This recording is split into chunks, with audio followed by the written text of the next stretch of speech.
ਸਤਿ ਸ਼੍ਰੀ ਅਕਾਲ। ਤੁਸੀਂ ਜੁੜੇ ਹੋਏ ਹੋ ਪੰਜਾਬੀ ਰੇਡੀਓ USA ਦੇ ਨਾਲ ਤੇ ਮੈਂ ਹਾਂ ਪ੍ਰਵੀਨ ਸ਼ਰਮਾ ਲੈ ਕੇ ਹਾਜ਼ਰ ਹਾਂ ਪੰਜਾਬੀ ਰੇਡੀਓ USA ਦਾ ਤੁਹਾਡਾ ਸਭ ਦਾ ਮਨਪਸੰਦ ਪ੍ਰੋਗਰਾਮ ਖਬਰ ਤੇ ਨਜ਼ਰ। ਖਬਰ ਤੇ ਨਜ਼ਰ ਪ੍ਰੋਗਰਾਮ ਦੇ ਵਿੱਚ ਆਪਾਂ ਜੁੜਾਂਗੇ ਮਿੰਟੂ ਗੁਰਸਰੀਆ ਜੀ ਦੇ ਨਾਲ ਤੇ ਜਾਣਾਂਗੇ ਉਹਨਾਂ ਤੋਂ ਕੁਝ ਅਹਿਮ ਖਬਰਾਂ ਬਾਰੇ, ਕੁਝ ਅਹਿਮ ਜਾਣਕਾਰੀਆਂ। ਅੱਜ ਸ਼ੁੱਕਰਵਾਰ ਹੈ ਤੇ ਅੱਜ ਮਿੰਟੂ ਗੁਰਸਰੀਆ ਜੀ ਤੁਹਾਡੇ ਸਵਾਲਾਂ ਦੇ ਜਵਾਬ ਵੀ ਦੇਣਗੇ। ਕੁਝ ਖਬਰਾਂ ਤੇ ਝਾਤ ਖੋਰੀ ਕਰਨ ਤੋਂ ਬਾਅਦ ਆਪਾਂ ਤੁਹਾਡੀਆਂ ਕਾਲਸ ਲਵਾਂਗੇ ਤੇ ਕਾਲਸ ਦੇ ਲਈ ਤੁਸੀਂ ਨੰਬਰ ਨੋਟ ਕਰ ਲਓ 408-272-5200 ਤੇ ਕਾਲ ਕਰਕੇ ਤੁਸੀਂ ਆਪਣਾ ਸਵਾਲ ਮਿੰਟੂ ਜੀ ਤੋਂ ਪੁੱਛ ਸਕਦੇ ਹੋ। ਕੋਸ਼ਿਸ਼ ਕਰਿਓ ਸਵਾਲ ਛੋਟਾ ਹੋਵੇ, ਸੰਖੇਪ ਹੋਵੇ ਤੇ ਇੱਕ ਹੋਵੇ, ਜ਼ਿਆਦਾ ਝੋਲਾ ਆਪਾਂ ਨਾ ਮਾਰੀਏ ਕਿਉਂਕਿ ਸਮਾਂ ਓਨਾ ਹੀ ਹੁੰਦਾ। ਸਮੇਂ ਦੀ ਬਚਤ ਕਰੀਏ ਆਪਾਂ ਸਾਰੇ ਰਲ ਮਿਲ ਕੇ। ਜੋੜਦੇ ਹਾਂ ਮਿੰਟੂ ਗੁਰਸਰੀਆ ਜੀ ਨੂੰ ਨਾਲ, ਉਸ ਤੋਂ ਬਾਅਦ ਸਪਾਂਸਰਸ ਦਾ ਕਰਾਂਗੇ ਧੰਨਵਾਦ। ਮਿੰਟੂ ਸਤਿ ਸ਼੍ਰੀ ਅਕਾਲ, ਸਵਾਗਤ ਹੈ ਜੀ ਪੰਜਾਬੀ ਰੇਡੀਓ USA ਤੇ ਜੀ। ਸ਼ੁਕਰੀਆ ਸਾਰਿਆਂ ਨੂੰ, ਸਤਿ ਸ੍ਰੀ ਅਕਾਲ ਜੀ। ਅੱਗੇ ਵਧਣ ਤੋਂ ਪਹਿਲਾਂ ਧੰਨਵਾਦ ਕਰਦੇ ਚਲੇ ਗਏ ਸਾਡੇ ਸਪਾਂਸਰਸ ਦਾ ਜਿਹੜੇ ਜ਼ਰੀਆ ਬਣਦੇ ਨੇ ਇਹਨਾਂ ਪ੍ਰੋਗਰਾਮਾਂ ਨੂੰ ਤੁਹਾਡੇ ਤੱਕ ਪਹੁੰਚਾਉਂਦਾ। ਖਾਲਸਾ ਇੰਸ਼ੋਰੈਂਸ ਏਜੰਸੀ ਵਾਲੇ ਪਿਛਲੇ ਕਈ ਦਹਾਕਿਆਂ ਤੋਂ ਇੰਸ਼ੋਰੈਂਸ ਦੇ ਵਿੱਚ ਸ਼ਾਨਦਾਰ ਸੇਵਾਵਾਂ ਦੇਣ ਦੇ ਲਈ ਜਾਣੇ ਜਾਂਦੇ ਨੇ। ਕਿਸੇ ਵੀ ਤਰ੍ਹਾਂ ਦੀ ਇੰਸ਼ੋਰੈਂਸ ਦੇ ਲਈ ਤੁਸੀਂ ਇਹਨਾਂ ਦੇ ਨਾਲ 408-272-2500 ਤੇ ਗੱਲ ਕਰ ਸਕਦੇ ਹੋ। ਟਰਕੀਆਨਾ ਇਮੀਗ੍ਰੇਸ਼ਨ ਲਾ ਫਰਮ ਵਾਲੇ ਜੇ ਟਰਕੀਆਨਾ ਇਮੀਗ੍ਰੇਸ਼ਨ ਬਾਬਤ ਤੁਹਾਡਾ ਕੋਈ ਸਵਾਲ ਹੈ, ਕੋਈ ਸਲਾਹ ਕਰਨੀ ਹੈ ਤਾਂ ਜੇ ਦੇ ਨਾਲ 415-909-0503 ਤੇ ਗੱਲ ਕੀਤੀ ਜਾ ਸਕਦੀ ਹੈ। Krishan Dhanota Yuba City, Baljinder Singh Nijjar Woodland, Paramjit Kaurangi Vacaville, Harnek Singh ਪਾਵਲੀਨੀਅਨ ਕੰਜ਼ੀਨੈਂਟਨ, ਗਰਮੀਤ ਸਿੰਘ ਧਿਆਨ ਕੌਰ ਸਮਰਾ ਮੋਡੈਸਟੋ, ਜੱਸੀ ਗਿੱਲ ਪਲੰਬਿੰਗ ਵਾਲੇ, ਧਰਮ ਸਿੰਘ ਬੇਕਰਸਫੀਲਡ GN ਵਾਲੇ ਟਰੱਕ ਵਾਸ਼ ਕਰਵਾ ਸਕਦੇ ਹੋ, ਆਇਲ ਚੇਂਜ ਵੀ ਕਰਦੇ ਨੇ, ਏਅਰ ਬ੍ਰੇਕਾਂ ਦਾ ਕੰਮ ਤਸੱਲੀ ਬਖਸ਼ ਕਰਦੇ ਨੇ, ਨਵੇਂ ਪੁਰਾਣੇ ਟਾਇਰ ਵੀ ਇਹਨਾਂ ਤੋਂ ਲੈ ਸਕਦੇ ਹੋ। ਲੋਕੇਸ਼ਨ ਹੈ ਸੈਂਤਾ ਨੇਲਾ ਦੀ ਨਿਮਾ ਸਹੋਤਾ ਦੇ ਨਾਲ ਗੱਲ ਕੀਤੀ ਜਾ ਸਕਦੀ ਹੈ 209-277-0113 ਤੇ। ਟਰੱਕਾਂ ਦੀ ਸਿਖਲਾਈ ਲੈਣ ਦੇ ਬਾਰੇ ਸੋਚ ਰਹੇ ਹੋ ਤਾਂ ਵੈਸਟ ਕੋਸਟ ਟਰੱਕ ਸਕੂਲ ਵਾਲਿਆਂ ਦੇ ਨਾਲ ਸੰਪਰਕ ਕੀਤਾ ਜਾ ਸਕਦਾ ਹੈ। ਅਜੀਤ ਟਵਾਲ ਦਾ ਨੰਬਰ ਹੈ 559-800-0590 ਤੇ ਜ਼ੈਂਡਰ ਗਰੁੱਪ ਵਾਲੇ ਕਿਸੇ ਵੀ ਤਰ੍ਹਾਂ ਦਾ ਘਰ ਖਰੀਦਣਾ ਜਾਂ ਘਰ ਵੇਚਣਾ ਜਾਂ ਲੈਣਾ ਚਾਹੁੰਦੇ ਤੁਸੀਂ ਹੋਮ ਲੋਨ ਤੇ ਇਹਨਾਂ ਦੇ ਨਾਲ 559-905-2575 ਤੇ ਗੱਲ ਕੀਤੀ ਜਾ ਸਕਦੀ ਹੈ। ਮਿੰਟੂ ਜੀ ਖਬਰਾਂ ਦੇ ਵੱਲ ਆਈਏ ਤੇ ਸ਼ੁਰੂਆਤ ਕਰੀਏ ਜੱਗੂ ਭਗਵਾਨਪੁਰੀਆ ਤੋਂ। ਜੱਗੂ ਦੇ ਖਾਸਮ ਖਾਸ 2 ਸ਼ੂਟਰ ਪੁਲਿਸ ਨੇ ਗ੍ਰਿਫਤਾਰ ਕੀਤੇ ਹੈ ਜੀ। ਬਿਲਕੁਲ, ਇਹ ਗ੍ਰਿਫਤਾਰੀਆਂ ਇਸ ਕਰਕੇ ਵੀ ਅਹਿਮ ਹੋ ਜਾਂਦੀਆਂ ਕਿਉਂਕਿ ਸਿੱਧੂ ਮੂਸੇਵਾਲਾ ਹੱਤਿਆਕਾਂਡ ਦੇ ਵਿੱਚ ਵੀ ਇਹਨਾਂ ਦਾ ਨਾਮ ਸੀਗਾ। ਪੁਲਿਸ ਇਹਨਾਂ ਨੂੰ ਲੱਭਦੀ ਫਿਰਦੀ ਸੀ। ਵੈਸੇ ਤੇ ਇਹ 1.5 ਸਾਲ ਤੋਂ ਭਗੌੜੇ ਸੀਗੇ। ਪੁਲਿਸ ਨੂੰ ਬਹੁਤ ਸ਼ਿੱਦਤ ਦੇ ਨਾਲ ਇਹਨਾਂ ਦੀ ਤਲਾਸ਼ ਸੀਗੀ, ਲੱਭਦੇ ਸੀਗੇ। ਰਾਣਾ ਕੰਧੋਵਾਲੀਆ ਜਦੋਂ ਇਹਨਾਂ ਨੇ ਸ਼ੂਟ ਕੀਤਾ ਤਾਂ ਉਸ ਟਾਈਮ ਵੀ ਇੱਕ ਦੇ ਇਹਨਾਂ ਚੋਂ ਗੋਲੀ ਲੱਗ ਗਈ ਸੀਗੀ, ਇੱਕ ਹਸਪਤਾਲ ਦੇ ਵਿੱਚੋਂ ਇਲਾਜ ਹੋਇਆ ਸੀਗਾ। ਫਿਰ ਮੁੜ ਕੇ ਉਸ ਹਸਪਤਾਲ ਨੂੰ ਵੀ ਕਾਫੀ ਜ਼ਿਆਦਾ ਬਿਪਤਾ ਪੈ ਗਈ ਸੀ, ਪਰ ਭੱਜ ਨਿਕਲੇ ਸੀਗੇ।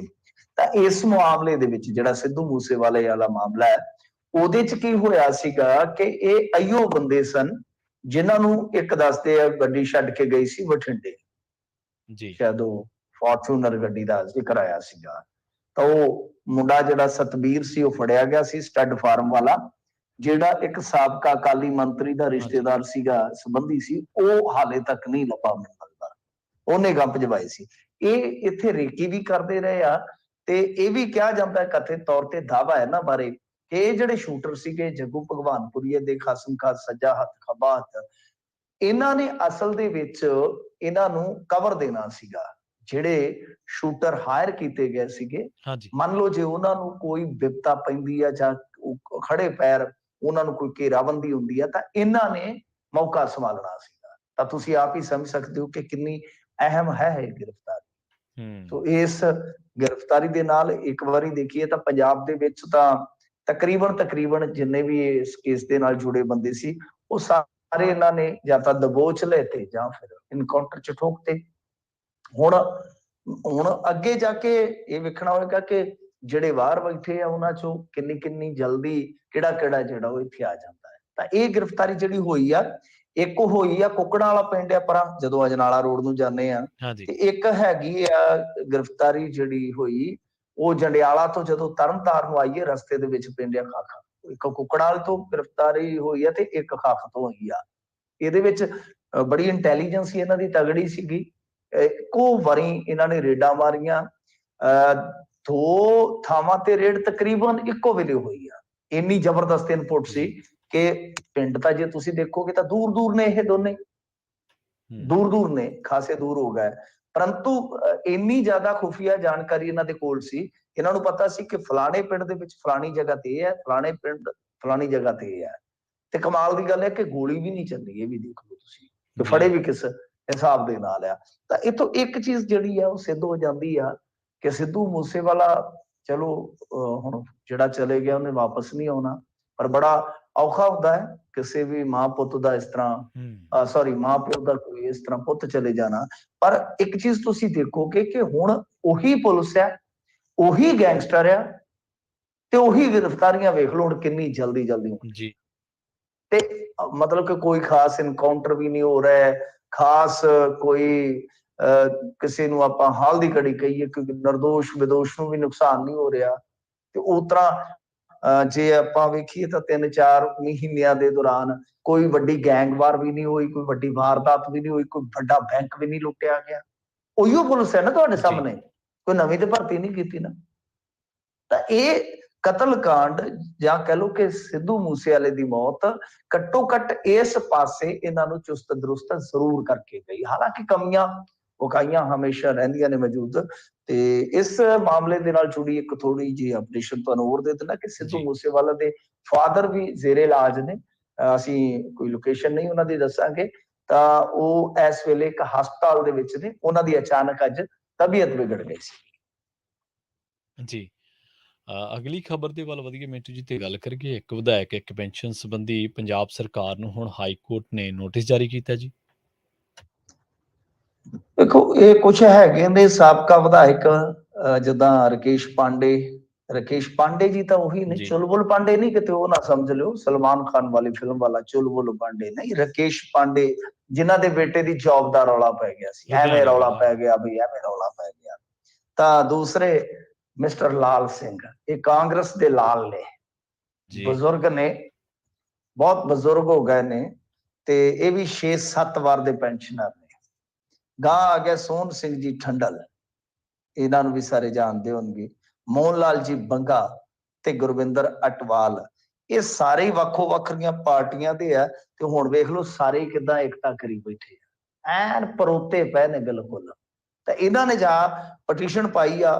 ਵੈਸੇ ਤੇ ਜੇ ਤੁਸੀਂ ਵੇਖੋਗੇ ਜਦੋਂ ਇਹਨਾਂ ਨੇ ਸਾਰਾ ਕੰਮ ਉਲੀਕਿਆ ਸੀਗਾ ਉਸੇ ਵੇਲੇ ਹੀ ਇਹਨਾਂ ਨੇ ਯੂਨਿਟੀ ਬਣਾ ਲਈ ਸੀਗੀ, ਉਸੇ ਵੇਲੇ ਹੀ ਇਹਨਾਂ ਨੇ ਲੀਗਲ ਐਡਵਾਈਸ ਲੈਣੀ ਸਟਾਰਟ ਕਰ ਦਿੱਤੀ ਸੀ ਕਿ ਸਾਡੇ ਕੋਲ ਆਪਸ਼ਨ ਕੀ ਹੈ। ਕਿਉਂਕਿ ਹੁਣ ਇੱਕ ਵਿਧਾਇਕ ਇੱਕ ਪੈਨਸ਼ਨ, ਉਹ ਤੇ ਸਾਫ਼ ਹੋ ਗਿਆ, ਕਾਨੂੰਨ ਬਣ ਗਿਆ। ਤਾਂ ਇਹਨਾਂ ਨੇ ਚੈਲੰਜ ਕੀਤਾ। ਤਾਂ ਇਹ ਕਹਿੰਦੇ ਨੇ ਜਾ ਕੇ ਜਿਹੜੀ ਗੱਲ ਇਹਨਾਂ ਨੇ ਉੱਥੇ ਰੱਖੀ ਹੈ, ਗਰਾਊਂਡ ਤਾਂ ਕੋਈ ਨਾ ਕੋਈ ਦੇਣਾ ਹੀ ਪੈਂਦਾ ਨਾ। ਜਦੋਂ ਤੁਸੀਂ ਹਾਈ ਕੋਰਟ ਜਾਓਗੇ ਜਾਂ ਸੁਪਰੀਮ ਕੋਰਟ ਜਾਓਗੇ ਤਾਂ ਤੁਹਾਨੂੰ ਕੁਛ ਨਾ ਕੁਛ ਦਲੀਲ ਤੇ ਪੇਸ਼ ਕਰਨੀ ਪਏਗੀ। ਇਹਨਾਂ ਦਾ ਜੇ ਤੁਸੀਂ ਗਰਾਊਂਡ ਦੇਖੋਗੇ ਤਾਂ ਬਈ ਇਹੋ ਹੀ ਆ ਕਿ ਜਿਹੜੇ ਪੁਰਾਣੇ ਨੇ ਕਾਨੂੰਨ ਤੁਸੀਂ ਹੁਣ ਬਣਾ ਰਹੇ ਹੋ, ਮਤਲਬ ਕਾਨੂੰਨ ਕਦੋਂ ਬਣਾ ਰਹੇ ਹੋ 2022 ਦੇ ਵਿੱਚ, ਤੇ ਜਿਹੜੇ ਉਸ ਤੋਂ ਪਹਿਲਾਂ 2022 ਦੇ ਵਿੱਚ ਜਿਹੜੇ ਹੋ ਗਿਆ ਸਾਬਕਾ, ਠੀਕ ਹੈ, ਉਹਨਾਂ ਤੇ ਤੁਸੀਂ ਲਾਗੂ ਕਰ ਸਕਦੇ ਹੋ। ਪਰ ਜਿਹੜੇ ਪਹਿਲਾਂ ਦੇ ਆ ਜਿੰਨੀਆਂ ਵੀ ਟਰਮਾਂ ਦੇ ਉਹ ਰਹੇ ਨੇ ਕਿ ਉਹ ਪੈਨਸ਼ਨ ਜਿਹੜੀ ਹੈ ਉਹਨਾਂ ਨੂੰ ਮਿਲਣੀ ਚਾਹੀਦੀ ਹੈ, ਕਿਉਂਕਿ ਇਹ ਕਈ ਸਾਲਾਂ ਦੀ ਪੁਰਾਣੀ ਵਿਧੀ ਹੈ ਜਿਹੜੀ ਉਹਨਾਂ ਤੇ ਲਾਗੂ ਹੁੰਦੀ ਹੈ। ਤੇ ਨਾਲ ਇਹਨਾਂ ਨੇ ਕਿਹਾ ਕਿ ਦੇਖੋ ਜੀ ਕਈਆਂ ਨੇ ਇਸੇ ਆਧਾਰ ਤੇ ਲੋਨ ਲਏ ਹੋਏ ਨੇ, ਕਿਸ਼ਤਾਂ ਵੀ ਕਟਾਈ ਦੀਆਂ, ਇਨਕਮ ਟੈਕਸ ਵੀ ਭਰੀਦਾ। ਦੇਖੋ ਨਾ ਕਿੰਨਾ ਸਿਆਪਾ ਹੈ ਜੀ, ਕਿੱਧਰ ਜਾਵਾਂਗੇ ਜੀ, ਕੀ ਬਣੇਗਾ ਜੀ, ਤਾਂ ਜੀ ਕਰੀ ਜਾਂਦੇ ਨੇ ਜੀ। ਤਾਂ ਹੁਣ ਤੁਸੀਂ ਦੇਖ ਲਓ ਵੀ ਇਹਨਾਂ ਦੇ ਵਿੱਚੋਂ ਰੇੜੀ ਤੇ ਫਰੂਟ ਕੌਣ ਵੇਚਦਾ ਹੈ? ਸਰਵਣ ਸਿੰਘ, ਲਾਲ ਸਿੰਘ, ਪਾਂਡੇ ਜੀ, ਠੰਡਲ ਜੀ, ਬੰਗਾ ਜੀ, ਅਟਵਾਲ ਜੀ, ਕਿਹੜਾ ਇਹਨਾਂ ਚੋਂ ਕਿਹੜਾ ਇਹਨਾਂ ਚੋਂ ਜਿਹੜਾ ਤੁਸੀਂ ਵੇਖਿਆ ਹੋਵੇ ਬੱਸ ਅੱਡੇ ਤੇ 2 ਦਰਜਨ ਫਲੀਆਂ ਲੈ ਜਾਓ ਇੰਨੇ ਦੀਆਂ ਕਹਿੰਦਾ ਹੋ? ਹੈ ਕੋਈ ਇਹਨਾਂ ਦੇ ਵਿੱਚੋਂ? ਨਹੀਂ। ਦੱਸੋ ਤੁਹਾਨੂੰ 85,000 ਤੇ ਆ ਜਿਹੜੇ ਬਜ਼ੁਰਗ ਆ ਟੋਟਲ ਇਹਨਾਂ ਨੂੰ ਤਕਰੀਬਨ ਲਾ ਲਓ ਕਿ 90,000। ਔਰ ਮੈਂ ਤੁਹਾਨੂੰ ਇੱਕ ਹੋਰ ਗੱਲ ਦੱਸ ਦਿੰਦਾ ਜੀ, ਸਾਲ ਦੇ ਵਿੱਚ ਇਹਨਾਂ ਚੋਂ ਕਈਆਂ ਨੇ ਮੁੱਖ ਮੰਤਰੀ ਦੀ ਤਨਖਾਹ ਨੂੰ ਬੀਟ ਕਰ ਜਾਣਾ, ਕਿਉਂਕਿ ਇਹਨਾਂ ਨੂੰ ਜਿਵੇਂ ਹੁਣ 65 ਸਾਲ ਤੋਂ ਉੱਤੇ ਆ ਉਹਨਾਂ ਨੂੰ ਐਕਸਟਰਾ ਦਿੱਤਾ ਜਾਏਗਾ, 75 ਤੋਂ ਉੱਤੇ ਉਹ ਐਕਸਟਰਾ, 85 ਵਾਲਿਆਂ ਨੂੰ ਐਕਸਟਰਾ। ਪੈਨਸ਼ਨ ਦਾ ਫਾਰਮੂਲਾ ਕੁਝ ਇਸ ਕਿਸਮ ਦਾ ਹੈ, ਠੀਕ ਹੈ ਜੀ। ਤਾਂ ਜਿਹੜਾ ਉਹ ਇਹਨਾਂ ਨੂੰ ਡੀਏ ਮਿਲਦਾ ਜਾਣਾ, ਡੀਏ ਲੱਗਦਾ ਜਾਣਾ, ਨਾਲ ਲੱਗਦਾ ਜਾਣਾ। ਤਾਂ ਇੱਕ ਮੌਕੇ ਤੇ ਕੀ ਹੋਏਗਾ ਕਿ ਭਗਵੰਤ ਮਾਨ ਦੀ ਜਿਹੜੀ 1 ਲੱਖ ਦੀ ਸੈਲਰੀ ਉਹਨੂੰ ਇਹਨਾਂ ਨੇ ਕਈਆਂ ਨੇ ਬੀਟ ਕਰ ਜਾਣਾ। ਤਾਂ ਤੁਸੀਂ ਕਿਸ਼ਤਾਂ ਮੈਨੂੰ ਦੱਸੋ, ਰਸ਼ੀਅਨ ਟੈਂਕ ਲੈ ਜੇ ਤੁਸੀਂ ਕਿਸ਼ਤਾਂ ਤੇ ਭਾਈ, ਵੀ ਰਸ਼ੀਆ ਤੋਂ ਟੈਂਕ ਲੈ ਆਂਦੇ ਤੁਸੀਂ ਕਿਸ਼ਤਾਂ ਤੇ, ਕੀ ਹੈ ਗੱਡੀ ਹੋਈ। ਔਰ ਤੁਸੀਂ ਆਪਣੀ ਪ੍ਰਾਪਰਟੀ ਜਿਹੜੀ ਆ ਉਹ ਲਿਖੀ ਆ ਹਲਫਨਾਮਿਆਂ 'ਚ ਸਾਰਿਆਂ ਨੇ, ਇਹਨਾਂ 'ਚ ਕੋਈ ਵੀ ਨਹੀਂ ਹੈਗਾ ਜਿਹੜਾ ਹਜ਼ਾਰਪਤੀ ਹੋਵੇ, ਸਾਰੇ ਹੀ ਲੱਖਪਤੀ ਨੇ, ਕਰੋੜਪਤੀ ਨੇ ਜੀ ਬਿਲਕੁਲ ਜੀ ਇੱਥੇ। ਬਿਲकुल। ਕਿਸ਼ਤਾਂ ਸਾਡੇ ਤੇ ਇਹ ਟਰੈਕਟਰ ਤੱਕ ਹੀ ਕਿਸ਼ਤਾਂ ਤੇ ਹੁੰਦੇ ਨੇ, ਤੇ ਕਿਹੜੀਆਂ ਪੈਨਸ਼ਨਾਂ? ਕਰੋ ਤੇ ਖਾਓ।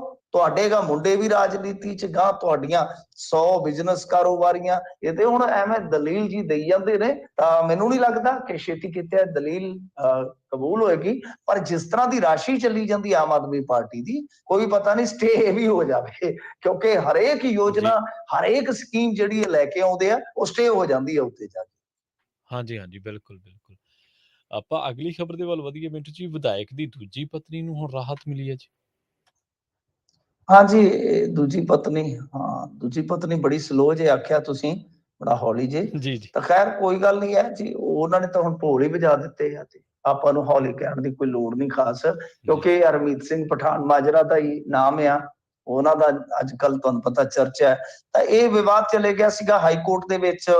ਇਹਦੇ 'ਚ ਉਹ ਜਿਹੜੀ ਬੀਵੀ ਹੈ, ਉਹਨਾਂ ਦੀ ਦੂਸਰੀ ਬੀਵੀ, ਤਾਂ ਉਹ ਵੀ ਦੂਸਰੀ ਵਾਰ ਗਈ ਸੀ, ਕਿਉਂਕਿ ਉਹਦੇ ਖਿਲਾਫ ਵੀ ਮਾਮਲਾ ਦਰਜ ਹੋ ਗਿਆ ਸੀ। ਪਹਿਲਾਂ ਉਹ ਗਈ ਸੀ ਕਿ ਹਾਈ ਕੋਰਟ ਦੇ ਵਿੱਚ, ਤਾਂ ਉਹਨੇ ਆਖਿਆ ਸੀਗਾ ਕਿ ਝਾਂਸਾ ਦੇ ਕੇ ਮੇਰੇ ਨਾਲ ਸਰੀਰਕ ਜੋ ਸ਼ੋਸ਼ਣ ਕੀਤਾ ਗਿਆ, ਉਹ ਮਾਮਲਾ ਦਰਜ ਹੋਣਾ ਚਾਹੀਦਾ।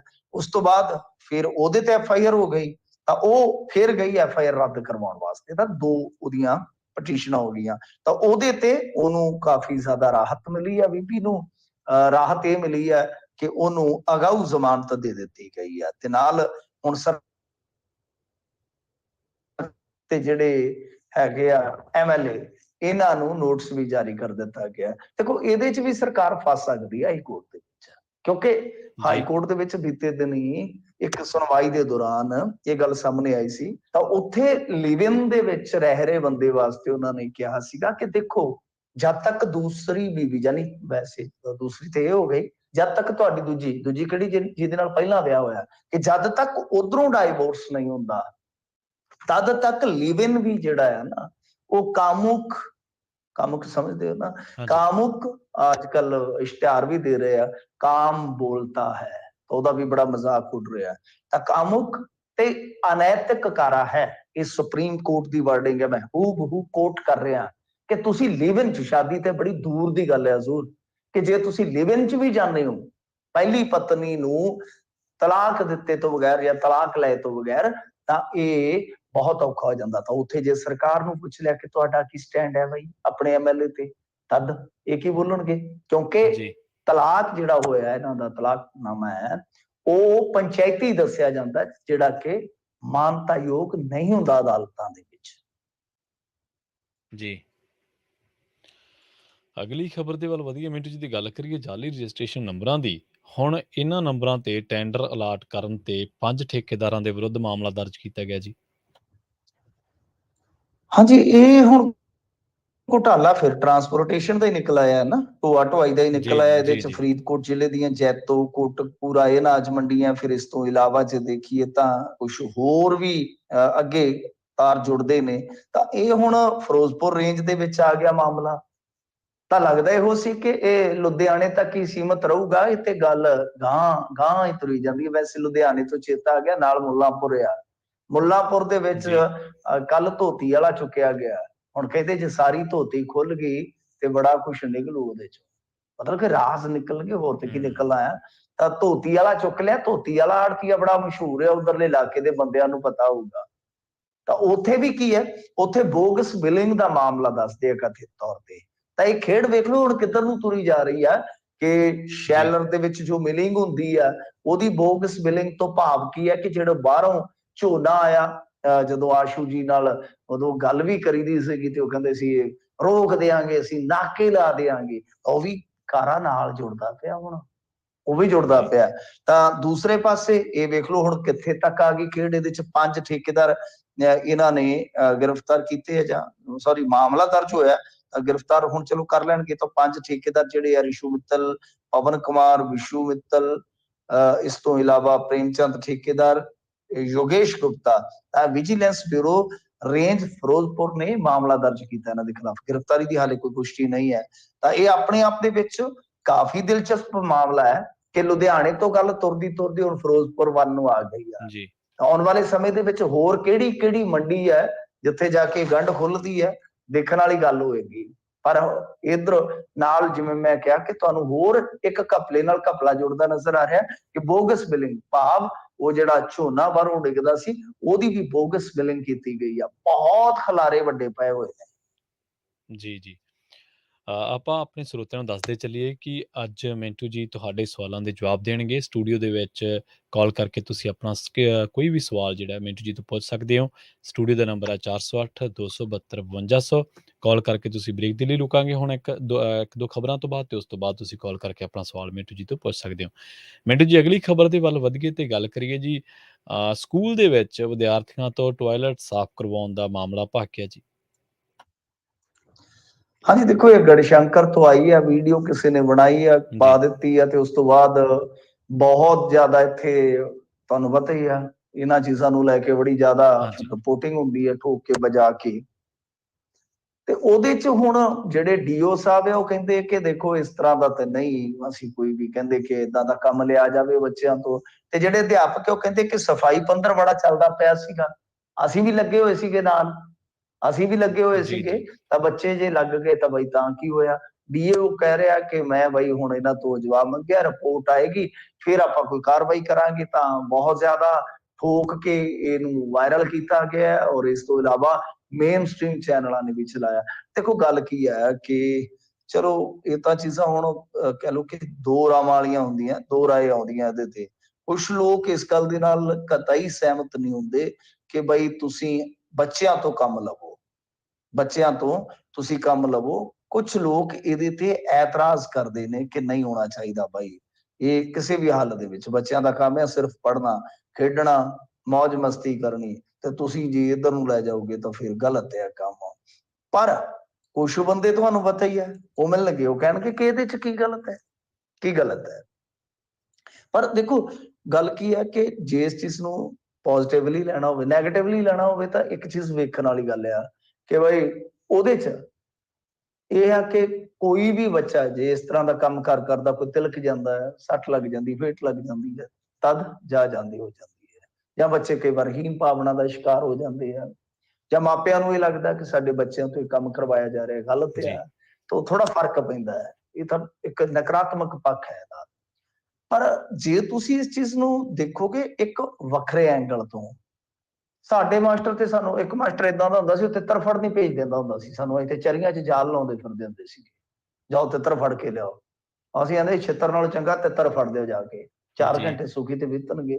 ਤਾਂ ਖੈਰ ਗੱਲ ਕੀ ਆ, ਪਾਣੀਆਂ ਦੀਆਂ ਵਾਰੀਆਂ ਵੀ ਲਾਈਆਂ, ਗਰਾਊਂਡ ਵੀ ਸਾਫ਼ ਕੀਤੇ ਆ।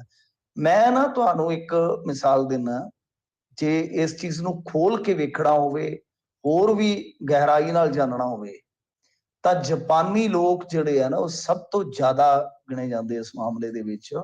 ਸਫਾਈ ਪਸੰਦ ਹੈ ਬਈ, ਬਹੁਤ ਪਾਬੰਦ ਰਹਿੰਦੇ ਆ। ਇੰਡੀਆ 'ਚ ਨਾ ਬਹੁਤ ਸਾਰੀਆਂ ਕੰਪਨੀਆਂ ਨੇ ਜਾਪਾਨੀਆਂ ਦੀਆਂ, ਤੇ ਇੱਕ ਕੰਪਨੀ ਦੇ CEO ਬਾਰੇ ਮੈਨੂੰ ਮੇਰੇ ਇੱਕ ਮਿੱਤਰ ਨੇ ਦੱਸਿਆ ਜਿਹੜਾ ਉੱਥੇ ਕੰਮ ਕਰਕੇ ਆਇਆ ਸੀ। ਉਹ ਕਹਿੰਦਾ ਕਿ ਅਸੀਂ ਜਦੋਂ ਖਾਣਾ ਖਾਂਦੇ ਸੀ ਨਾ, ਜਦੋਂ ਖਾਣਾ ਖਾਂਦੇ ਸੀ, ਲੰਚ ਟਾਈਮ ਹੁੰਦਾ, ਤਾਂ ਉਸ ਤੋਂ ਬਾਅਦ ਇੱਕ 10 ਮਿੰਟ ਦਾ ਸਪੈਸ਼ਲ ਕਾਲ ਹੁੰਦਾ ਜਿਹਦੇ ਚ ਸਾਡਾ ਜਿਹੜਾ ਵੱਡਾ ਅਧਿਕਾਰੀ ਹੁੰਦਾ ਸੀ, ਉਹ ਤੇ ਅਸੀਂ ਸਾਰੇ ਰਲ ਕੇ ਸਫਾਈ ਕਰਿਆ ਕਰਦੇ, ਮਿਊਜ਼ਿਕ ਲਾ ਕੇ ਐ ਸਾਰੇ। ਤਾਂ ਉਹਨਾਂ ਦੀ ਇੱਕ ਤੁਹਾਨੂੰ ਹੋਰ ਦੱਸ ਦਿੰਦਾ ਜੀ, ਗਾਕੋ ਸੂਜੀ ਉਹਨਾਂ ਦੀ ਭਾਸ਼ਾ ਚ ਕਹਿੰਦੇ ਆ ਸਕੂਲ ਕਲੀਨਿੰਗ। ਜੀ ਇਹ ਜਾ ਕੇ ਸਰਚ ਕਰ ਲਿਓ, ਕੋਈ ਵੀ YouTube ਤੇ ਤੁਹਾਨੂੰ ਵਾਧੂ ਵੀਡੀਓ ਮਿਲ ਜਾਣੀਆਂ ਨੇ, ਲੇਖ ਮਿਲ ਜਾਣੇ, ਆਰਟੀਕਲ ਮਿਲ ਜਾਣਗੇ, ਜਿਹਦੇ ਚ ਬੱਚੇ, ਛੋਟੇ ਬੱਚੇ ਜਿਹੜੇ ਆਪਾਂ ਇੱਥੇ ਬੇਨੇ ਆਂਗਣਵਾੜੀ ਚ ਜਿੱਡੇ ਛੋਟੇ ਬੱਚੇ ਆਪਣਾ ਕਲਾਸਰੂਮ ਸਾਫ਼ ਕਰਦੇ ਨੇ, ਥੋੜੇ ਵੱਡੇ ਬੱਚੇ ਬਾਥਰੂਮ ਤੱਕ ਸਾਫ਼ ਕਰਦੇ ਨੇ। ਜੀ ਤਾਂ ਥੋੜਾ ਸਾਨੂੰ ਸੋਚੋ, ਇੱਕ ਪਾਸੇ ਅਸੀਂ ਪਿੱਟਦੇ ਆ, ਵਰਕ ਕਲਚਰ ਤੋਂ ਦੂਰ ਹੋ ਗਿਆ, ਜਵਾਕ ਦੂਰ ਹੋ ਗਏ, ਤੇ ਜੇ ਥੋੜਾ ਬਹੁਤਾ ਕੋਈ ਟਾਟ ਤੱਪੜ ਝਾੜ ਲਿਆ, ਕੋਈ ਗਰਾਊਂਡ ਸਾਫ਼ ਕਰ ਲਿਆ, ਕਿੱਡੀ ਕੁ ਗੱਲ ਹੈ। ਸਗੋਂ ਮੈਂ ਤਾਂ ਕਹਿੰਦਾ ਵਧੀਆ, ਤਾਂ ਆਦਤ ਪਾਉਣੀ ਚਾਹੀਦੀ ਬੱਚਾ। ਪਰ ਇਹ ਨਹੀਂ ਹੋਣਾ ਚਾਹੀਦਾ ਕਿ ਉੱਥੇ ਤੁਸੀਂ 80 ਦੇ ਬੱਚੇ ਲਾ ਦਿਓ, ਟਾਇਲਟ ਸਾਫ਼ ਕਰਨ ਲਈ। ਇਹ ਬਿਲਕੁਲ ਜੀ।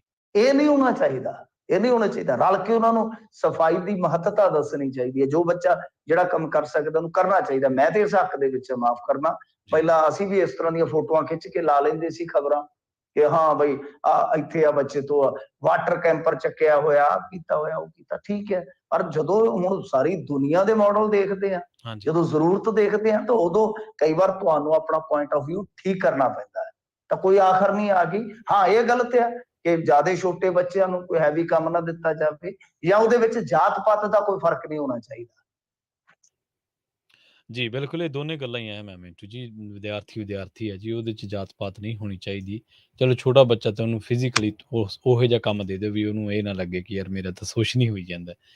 ਖੈਰ ਮਿੰਟੂ ਜੀ, ਆਪਾਂ ਚਰਚਾ ਕੀਤੀ ਸੀ, ਤੁਸੀਂ ਲਖੀਮਪੁਰ ਗੈਂਗਰੇਪ ਜਿਹੜਾ ਕਤਲकांड ਆ ਉਹਦੇ ਤੇ ਤੁਸੀਂ ਬੜੀ ਤਫਸੀਲ ਦੇ ਨਾਲ ਚਰਚਾ ਦੱਸੀ ਸੀ ਸਾਰੇ ਪਹਿਲੂਆਂ ਤੋਂ ਹੀ। ਹੁਣ ਪੀੜਤ ਦੀ ਮਾਂ ਆਪ ਆਈ ਹੈ ਜੀ, ਉਹਨੇ ਆਪ ਬੀਤੀ ਜੋ ਹੈ ਉਹ ਦੱਸੀ ਹੈ। ਹਾਂਜੀ ਬਿਲਕੁਲ, ਕੱਲ ਅਸੀਂ ਦੱਸ ਰਹੇ ਸੀ ਕਿ ਇੱਕ ਪਰਚਾ ਕਿਸ ਤਰ੍ਹਾਂ ਹੋ ਰਿਹਾ, ਕਿ ਉਹਦੇ ਵਿੱਚ ਸਟੇਟਮੈਂਟਾਂ ਕੀ ਨੇ, ਉਹਦੇ ਵਿੱਚ ਬਿਆਨਾਤ ਜਿਹੜੇ ਕਿਸ ਤਰ੍ਹਾਂ ਦੇ, ਉਹਦਾ ਫਰਕ ਕੀ ਪੈ ਰਿਹਾ, ਕਿ ਪੁਲਿਸ ਕਿਸ ਤਰ੍ਹਾਂ ਪਰਚਾ ਬਣਾ ਰਹੀ ਹੈ, ਘਰ ਦੇ ਕੀ ਕਹਿ ਰਹੇ ਆ। ਤਾਂ ਬਿਲਕੁਲ ਜਿਹੜੀ ਗੱਲ ਅਸਾਂ ਕੱਲ ਕਹੀ ਸੀਗੀ, ਮਾਂ ਨੇ ਬਾਹਰ ਆ ਕੇ ਜਾਂ ਕਹਿ ਲਓ ਕਿ ਪੱਤਰਕਾਰਾਂ ਦੇ ਕੋਲ ਆ ਕੇ ਗੱਲ ਮੰਨੀ ਆ। ਉਹੀ ਗੱਲ ਉਹਨਾਂ ਨੇ ਕਹੀ ਹੈ ਕਿ ਦੇਖੋ ਮੈਂ ਬਿਮਾਰ ਸੀ, ਮੇਰੀਆਂ ਬੱਚੀਆਂ ਮੈਨੂੰ ਨਵਾਉਂਦੀਆਂ ਧਲਾਉਂਦੀਆਂ ਸੀ, ਉਸ ਦਿਨ ਵੀ ਉਹ ਨਹਾ ਰਹੀਆਂ ਸੀ, ਬਲਾਊਜ਼ ਪਹਿਨਾ ਦਿੱਤਾ ਸੀਗਾ।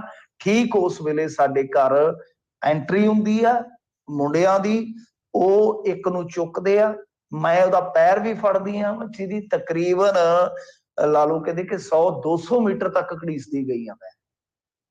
ਤਾਂ ਇਸ ਤਰ੍ਹਾਂ ਦੂਜੀ ਬੱਚੀ ਨੂੰ ਵੀ ਚੁੱਕਿਆ ਗਿਆ। ਉਹ ਕਹਿੰਦੇ ਆ ਕਿ ਬਈ ਜਦੋਂ ਮੈਨੂੰ ਹੋਸ਼ ਆਈ, ਮੇਰੇ ਲੱਤਾਂ ਘਸੋਨ ਉਹਨਾਂ ਨੇ ਮਾਰੇ, ਮੁੜ ਕੇ ਮੈਂ ਤਾਂ ਉੱਥੇ ਡਿੱਗ ਪਈ ਆ, ਤੇ ਜਦੋਂ ਹੋਸ਼ ਆਈ ਤੇ ਸਾਰਾ ਪਾਣਾ ਵਰਤਿਆ ਹੋਇਆ ਸੀਗਾ। ਤਾਂ ਹੁਣ ਜਿਹੜੀ ਪੀੜਤ ਧਿਰ ਹੈ, ਖਾਸ ਤੌਰ ਤੇ ਲੜਕੀਆਂ ਦੀ ਮਾਂ, ਜਿਹੜੀ ਕਿ ਕਹਿ ਸਕਦੇ ਆ ਕਿ ਸਭ ਤੋਂ ਵੱਡੀ ਵਿਟਨੈਸ ਵੀ ਹੈ ਇਸ ਮਾਮਲੇ ਦੇ ਵਿੱਚ, ਉਹ ਤਾਂ ਕਹਿ ਰਹੀ ਹੈ ਕਿ ਬੱਚੀਆਂ ਮੇਰੇ ਕੋਲੋਂ ਖੋ ਕੇ ਖੜੀਆਂ ਗਈਆਂ ਨੇ। ਫਿਰ ਦੂਜੀ ਗੱਲ ਆ ਕਿ ਉਮਰ ਵੀ ਤੇ ਦੇਖੋ ਨਾ, ਇੱਕ 7ਵੀਂ ਚ ਪੜ੍ਹਦੀ, ਇੱਕ 10ਵੀਂ ਚ ਪੜ੍ਹਦੀ। ਪੁਲਿਸ ਕਹਿੰਦੀ ਹੈ ਜੀ ਉੱਥੇ ਜਦੋਂ ਇਹਨਾਂ ਦਾ ਮਤਲਬ ਕਿ ਜਿਸਮਾਨੀ ਹੋ ਗਿਆ, ਸ਼ੋਸ਼ਣ ਹੋ ਗਿਆ, ਫਿਰ ਉਸ ਤੋਂ ਬਾਅਦ ਉਹਨਾਂ ਨੇ ਕਿਹਾ ਸਾਡੇ ਨਾਲ ਵਿਆਹ ਕਰੋ। ਤਾਂ ਦੇਖੋ 7ਵੀਂ ਦੀ ਕੁੜੀ ਸ਼ਾਦੀ ਲਈ ਕੀ ਜਿੱਦ ਕਰੇਗੀ, ਤੁਸੀਂ ਮੈਨੂੰ ਦੱਸੋ। ਉਹ ਆਪਣੀ ਆਬਰੂ ਨੂੰ ਰੋਏਗੀ, ਇੱਜ਼ਤ ਨੂੰ ਪਿੱਟੇਗੀ, ਕਿ ਇਹਨਾਂ ਚੀਜ਼ਾਂ ਬਾਰੇ ਸੋਚੇਗੀ। ਬੜੀਆਂ ਅਜੀਬੋ-ਗਰੀਬ ਤੇ ਕੰਟਰਾਡਿਕਟ ਗੱਲਾਂ ਜਿਹੜੀਆਂ ਨੇ ਉਹ ਸਾਹਮਣੇ ਆ ਰਹੀਆਂ। ਹੁਣ ਯੋਗੀ ਜਿਹੜੇ ਆਪਣੇ ਆਪ ਨੂੰ ਸਮਝਦੇ ਆ ਬੜੇ ਵੀ ਅਸੀਂ ਤੇ ਹੈਗੇ ਆ ਜੀ, ਬੜੇ ਪਹੁੰਚੇ ਹੋਏ ਰਾਮ ਰਾਜ ਦੇ ਸੁਪਨੇ ਦਿਖਾਉਣ ਵਾਲੇ, ਉਹਨਾਂ ਨੂੰ ਵੇਖਣਾ ਚਾਹੀਦਾ ਤੁਹਾਡੀ ਪੁਲਿਸ ਕੀ ਕਰਦੀ। ਹਰੇਕ ਮਾਮਲੇ 'ਚ ਹੀ ਉਹਨਾਂ ਦਾ ਸਟੈਂਡ ਹੁੰਦਾ, ਹਰੇਕ ਮਾਮਲੇ ਦੇ ਵਿੱਚ ਹੀ ਉਹ ਨਾ ਤਾਂ ਘਟਨਾ ਕਿਸੇ ਨੂੰ ਰੋਕ ਸਕਦੇ ਆ, ਤੇ ਨਾ ਉਸ ਤੋਂ ਬਾਅਦ ਚੰਗੀ ਤਰ੍ਹਾਂ ਸਜ਼ਾ ਦਿਵਾਉਣ ਵਾਲੇ ਪਾਸੇ ਜਾਂਦੇ। ਤੇ ਕਈ ਵਾਰ ਤੇ ਉਹ ਉਹਨਾਂ ਨੇ ਅਪਰਾਧੀ ਫੜਨਾ ਹੁੰਦਾ ਤੇ ਕੋਲਾ ਸਲਾਈ ਨਹੀਂ ਹੁੰਦਾ, ਤੇ ਮੂੰਹ ਨਾਲ ਹੀ ਠਾਹ ਕਰੀ ਜਾਂਦੇ ਨੇ। ਤੋ ਇਸ ਕਰਕੇ ਇਹਨਾਂ ਨੂੰ ਸ਼ਰਮ ਆਉਣੀ ਚਾਹੀਦੀ ਹੈ ਕਿ ਬਾਈ ਇੰਨੇ ਉਹ ਮਤਲਬ ਕਿ ਹੋਰ ਵੀ ਜਿਹੜੇ ਬੰਦਿਆਂ ਨਾਲ ਗੱਲ ਕੀਤੀ ਹੈ, ਉਹ ਇੰਨੇ ਵਿਸ਼ਵਾਸ ਨਾਲ ਕਹਿ ਰਹੇ ਆ ਕਿ ਸਾਰਾ ਕੁਛ ਹੈ ਜਿਹੜਾ ਏਦਾਂ ਹੀ ਹੋਇਆ, ਪਰ ਪੁਲਿਸ ਹੈ ਜਿਹੜੀ ਉਹ ਪਤਾ ਨਹੀਂ ਕਿਉਂ ਕਹਾਣੀ ਪਲਟਾਉਣ ਤੇ ਤੁੱਲੀ ਹੋਈ ਹੈ। ਇਹਦੇ 'ਚ ਇਹਨਾਂ ਨੂੰ ਸ਼ਰਮ ਨੂੰ ਹੱਥ ਮਾਰਨਾ ਚਾਹੀਦਾ ਹੈ ਕਿ ਪੁਲਿਸ ਜਿਹੜੀ ਉਹ ਪਤਾ ਨਹੀਂ ਕਿਉਂ ਵਜੇ ਆ। ਹਾਲਾਂਕਿ ਇੱਕ ਛੋਟੂ ਬਾਰੇ ਵੀ ਆ ਰਹੀ ਹੈ ਚਰਚਾ ਵੀ ਇਹ ਉਹ ਸ਼ਖਸ ਹੈ ਜਿਹਨੇ ਇਹਨਾਂ ਦਾ ਆਪਸ ਦੇ ਵਿੱਚ ਮਿਲਵਰਤਨ ਕਰਾਇਆ ਸੀ, ਪਰ ਉਹਦੇ ਵਿੱਚ ਹੁਣ ਇੱਕ ਇਹ ਮਤਲਬ ਕਿ ਥੋੜਾ ਟਵਿਸਟ ਹੈ ਕਿ ਅਸਲ ਦੇ ਵਿੱਚ ਉਹ ਸ਼ਰਾਬ ਦਾ ਕੰਮ ਕਰਦਾ ਸੀ, ਤੇ ਉਹ ਮੁੰਡੇ ਇਹਦੇ ਕੋਲ ਆਉਂਦੇ ਹੁੰਦੇ ਸੀ ਘਰੇ। ਇਹ ਕਹਾਣੀ ਨਿਕਲ ਰਹੀ ਹੈ। ਤੇ ਜਿਸ ਦਿਨ ਇਹ ਸਾਰਾ ਕੁਝ ਹੋਇਆ, ਦਾਅਵਾ ਇਹ ਕੀਤਾ ਜਾਂਦਾ ਕੋਈ ਪਿੰਡ ਨਹੀਂ ਸੀਗਾ, ਪਰ ਜਦੋਂ ਇਹ ਕਾਂਡ ਕਰਕੇ ਆਏ ਉਦੋਂ ਨੂੰ ਮਿਲੇ ਆ। ਤੇ ਇਸ ਕਰਕੇ ਉਹਦੇ ਘਰ ਦੇ ਵੀ ਹੁਣ ਪਿੱਟਦੇ ਪਏ ਕਿ ਸਾਡਾ ਤਾਂ ਹੈ ਨਹੀਂ ਸੀ ਮੁੰਡਾ, ਪਰ ਪਹਿਲਾਂ ਉਹ ਲਿੰਕ 'ਚ ਸੀਗਾ। ਸੋ ਇਹ ਸਾਰੀ ਹੁਣ ਨਵੀਂ ਅਪਡੇਟ ਹੈ ਇਸ ਮਾਮਲੇ ਦੇ ਵਿੱਚ। ਪਰ ਬਹੁਤ ਮਾੜਾ ਹੋਇਆ ਜੋ ਵੀ ਹੋਇਆ, ਔਰ ਉਸ ਤੋਂ ਵੀ ਮਾੜਾ ਕਿ ਇਸ ਨਿਜ਼ਾਮ ਦੇ ਵਿੱਚ ਵੇਖ ਲਓ ਕਿ ਕਿਸ ਤਰ੍ਹਾਂ ਗਾਂ ਪੁਲਿਸ ਜਿਹੜੀ ਹੈ ਉਹ ਵੱਖ-ਵੱਖ ਪਹਿਲੂ ਲੁਕਾ ਲੈਂਦੀ ਹੈ ਜਾਂ ਬਦਲ ਦਿੰਦੀ ਹੈ। ਜੀ ਮਿੰਟੂ ਜੀ, ਹੁਣ ਆਪਾਂ ਇੱਕ ਸ਼ਾਰਟ ਬ੍ਰੇਕ ਦੇ ਲਈ ਰੁਕਾਂਗੇ, ਤੇ ਬ੍ਰੇਕ ਤੋਂ ਪਾਰ ਕੁਝ ਕਾਲਰ ਸਾਡੇ ਨਾਲ ਜੁੜੇ ਹੋਏ ਨੇ ਤੇ ਉਹਨਾਂ ਦੇ ਸਵਾਲ ਲਵਾਂਗੇ। ਸੋ ਤੁਸੀਂ ਵੀ ਜੇਕਰ ਸਟੂਡੀਓ ਦੇ ਵਿੱਚ ਜੇ ਸਵਾਲ ਪੁੱਛਣਾ ਮਿੰਟੂ ਜੀ ਤਾਂ ਕਾਲ ਕਰਕੇ ਆਪਣਾ ਸਵਾਲ ਜਿਹੜਾ ਉਹ ਪੁੱਛ ਸਕਦੇ ਹੋ। 408-272-5200 ਤੇ ਕਾਲ ਕਰ ਸਕਦੇ ਹੋ। ਜਿੰਨੇ ਵੀ ਕਾਲਰ ਸਾਡੇ ਨਾਲ ਜੁੜੇ ਹੋਏ ਨੇ ਉਹ ਕਿਰਪਾ ਕਰਕੇ ਥੋੜਾ ਜਿਹਾ ਧੀਰਜ ਰੱਖਣ। ਆਪਾਂ ਹੁਣੇ ਸ਼ਾਰਟ ਬ੍ਰੇਕ ਤੋਂ ਬਾਅਦ ਪਰਤਦੇ ਹਾਂ ਜੀ। ਮੈਂ ਜਲਦ ਹਾਜ਼ਰ ਹੁੰਨੇ ਆ ਪ੍ਰੋਗਰਾਮ ਖਬਰ ਤੇ ਨਜ਼ਰ। ਜੁੜੇ ਰਹੋ ਪੰਜਾਬੀ ਰੇਡੀਓ USA ਦੇ ਨਾਲ।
ਬ੍ਰੇਕ ਤੋਂ ਬਾਅਦ ਇੱਕ ਵਾਰ ਮੁੜ ਤੋਂ ਤੁਹਾਡਾ ਸਾਰਿਆਂ ਦਾ ਸਵਾਗਤ ਹੈ ਪ੍ਰੋਗਰਾਮ ਖਬਰ ਤੇ ਨਜ਼ਰ ਦੇ ਵਿੱਚ। ਤੁਸੀਂ ਜੁੜੇ ਹੋਏ ਹੋ ਪੰਜਾਬੀ ਰੇਡੀਓ USA ਦੇ ਨਾਲ। ਮਿੰਟੂ ਜੀ ਨੂੰ ਵੀ ਨਾਲ ਜੁੜਦੇ ਹਾਂ। ਉਸ ਤੋਂ ਬਾਅਦ ਸਾਡੇ ਨਾਲ ਜਿੰਨੇ ਵੀ ਕਾਲਰ ਜੁੜੇ ਨੇ ਉਹਨਾਂ ਦੇ ਸਵਾਲ ਲਵਾਂਗੇ।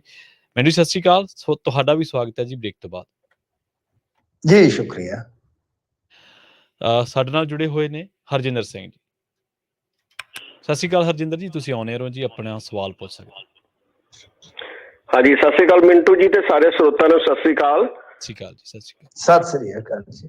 ਹਾਂਜੀ ਮਿੰਟੂ ਜੀ, ਮੈਂ ਪੁੱਛਣਾ ਸੀ, ਜਿਹੜੀ ਆ ਤੁਸੀਂ ਇੱਕ ਗੱਲ ਕੀਤੀ ਹੈ ਵੀ ਸਫਾਈ ਦੀ ਗੱਲ ਤੇ ਕੋਈ ਇਸ਼ੂ ਹੋਇਆ ਵਾ ਪੰਜਾਬ ਦੇ ਸਕੂਲਾਂ 'ਚ ਬੱਚਿਆਂ ਦੇ ਨਾਲ, ਤੇ ਇਹ ਮੈਂ ਪੁੱਛਣਾ ਕਿ ਇਹ ਕੋਈ ਬਜਟ ਦੇ ਵਿੱਚ ਐਜੂਕੇਸ਼ਨ ਬੋਰਡ ਦੇ ਵਿੱਚ ਕੋਈ ਫੰਡਿੰਗ ਹੁੰਦੀ ਹੈ ਕਲੀਨਿੰਗਨੈਸ ਦੀ? ਮੇਰਾ ਇੱਕ ਕੁਐਸਚਨ ਹੈ, ਤੇ ਫਿਰ ਤੁਹਾਡੇ ਨੂੰ ਇੱਕ ਥੋੜੀ ਜਿਹੀ ਮੈਂ ਸਲਾਹ ਵੀ ਆਪਣੀ ਸ਼ੇਅਰ ਕਰਨੀ ਹੈ। ਪਹਿਲਾਂ ਪਲੀਜ਼ ਤੁਸੀਂ ਇਹ ਦੱਸਾ ਦਿਓ ਵੀ ਹੈਗੀ ਫੰਡਿੰਗ ਕੋਈ ਕਲੀਨਿੰਗ ਕਰਨ ਦੀ ਇਹਨਾਂ ਦੀ? ਸ਼ਾਇਦ ਹੁਣ ਤਾਂ ਮੈਨੂੰ ਇਹਨਾਂ ਦੇ ਸਿਸਟਮ ਦਾ ਨਹੀਂ ਪਤਾ, ਪਰ ਭਾਜੀ ਇੱਕ ਚੀਜ਼ ਹੈ ਕਿ ਜਦੋਂ ਅਸੀਂ ਪੜ੍ਹਦੇ ਸਾਂ ਤਾਂ ਉੱਥੇ ਪੱਕੇ ਹੁੰਦੇ ਸੀ, ਸਵੀਪਰ ਹੁੰਦੇ ਸੀਗੇ, ਫਿਰ ਇਸ ਤੋਂ ਇਲਾਵਾ ਚੌਂਕੀਦਾਰ ਅੱਡ ਤੋਂ ਹੁੰਦਾ ਸੀਗਾ, ਤੇ ਇੱਕ ਸ਼ਾਇਦ ਹੋਰ ਚਪੜਾਸੀ ਅੱਡ ਤੋਂ ਹੁੰਦਾ ਸੀਗਾ।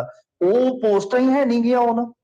ਉਹਦਾ ਆਰਜ਼ੀ ਤੌਰ ਤੇ ਭਾਵੇਂ ਕੋਈ ਪ੍ਰਬੰਧ ਕਰਦਾ ਹੋਵੇ ਸਕੂਲ ਪੱਧਰ ਤੇ ਜਾਂ ਪੰਚਾਇਤ ਪੱਧਰ ਤੇ, ਜਾਂ ਕੋਈ ਫੰਡ ਮਾੜੇ ਮੋਟੇ ਐਕਸਟਰਾ ਦਿੰਦੇ ਹੋਣ, ਪਰ ਪੱਕੇ ਤੌਰ ਤੇ ਜਿਹੜਾ ਉਸ ਟਾਈਮ ਪ੍ਰਬੰਧ ਸੀਗਾ ਕਿ 3 ਅਲੱਗ ਤੋਂ ਪੋਸਟਾਂ ਹੁੰਦੀਆਂ ਸਨ, ਉਹ ਹੁਣ ਪੱਕੀਆਂ ਪੋਸਟਾਂ ਨਹੀਂ ਰਹੀਆਂ, ਤਕਰੀਬਨ ਖਤਮ ਨੇ। ਹਾਂਜੀ, ਤੇ ਵੀਰ ਜੀ ਇੱਕ ਗੱਲ ਮੈਂ ਇਹ ਕਰਨੀ ਹੈ ਕਿ ਜਿਹੜਾ ਕੰਪੇਨ ਹੈ ਨਾ ਕਲੀਨਿੰਗਨੈਸ ਦਾ, ਇਹ ਤੇ ਸਕੂਲ 'ਚ ਬਹੁਤ ਜ਼ਰੂਰੀ ਹੈ ਜੀ। ਉਹਨਾਂ ਦੀ ਬੱਚਿਆਂ ਦੀ ਮੋਟੀਵੇਸ਼ਨ ਬਣਦੀ ਹੈ ਅੱਗੇ ਜਾ ਕੇ ਵੀ ਮਿਲਟਰੀ 'ਚ ਜਾਣਾ, ਪੁਲਿਸ 'ਚ ਜਾਣਾ, ਤੁਸੀਂ ਆਪਣੀ ਚੀਜ਼ ਕਲੀਨ ਕਰਨੀ ਹੈ। ਜਿੱਦਾਂ NCC 'ਚ ਵੀ ਆਪਾਂ ਨੂੰ ਸਿਖਾਉਂਦੇ ਆ, ਸਕਾਊਟਿੰਗ 'ਚ ਸਿਖਾਉਂਦੇ ਆ।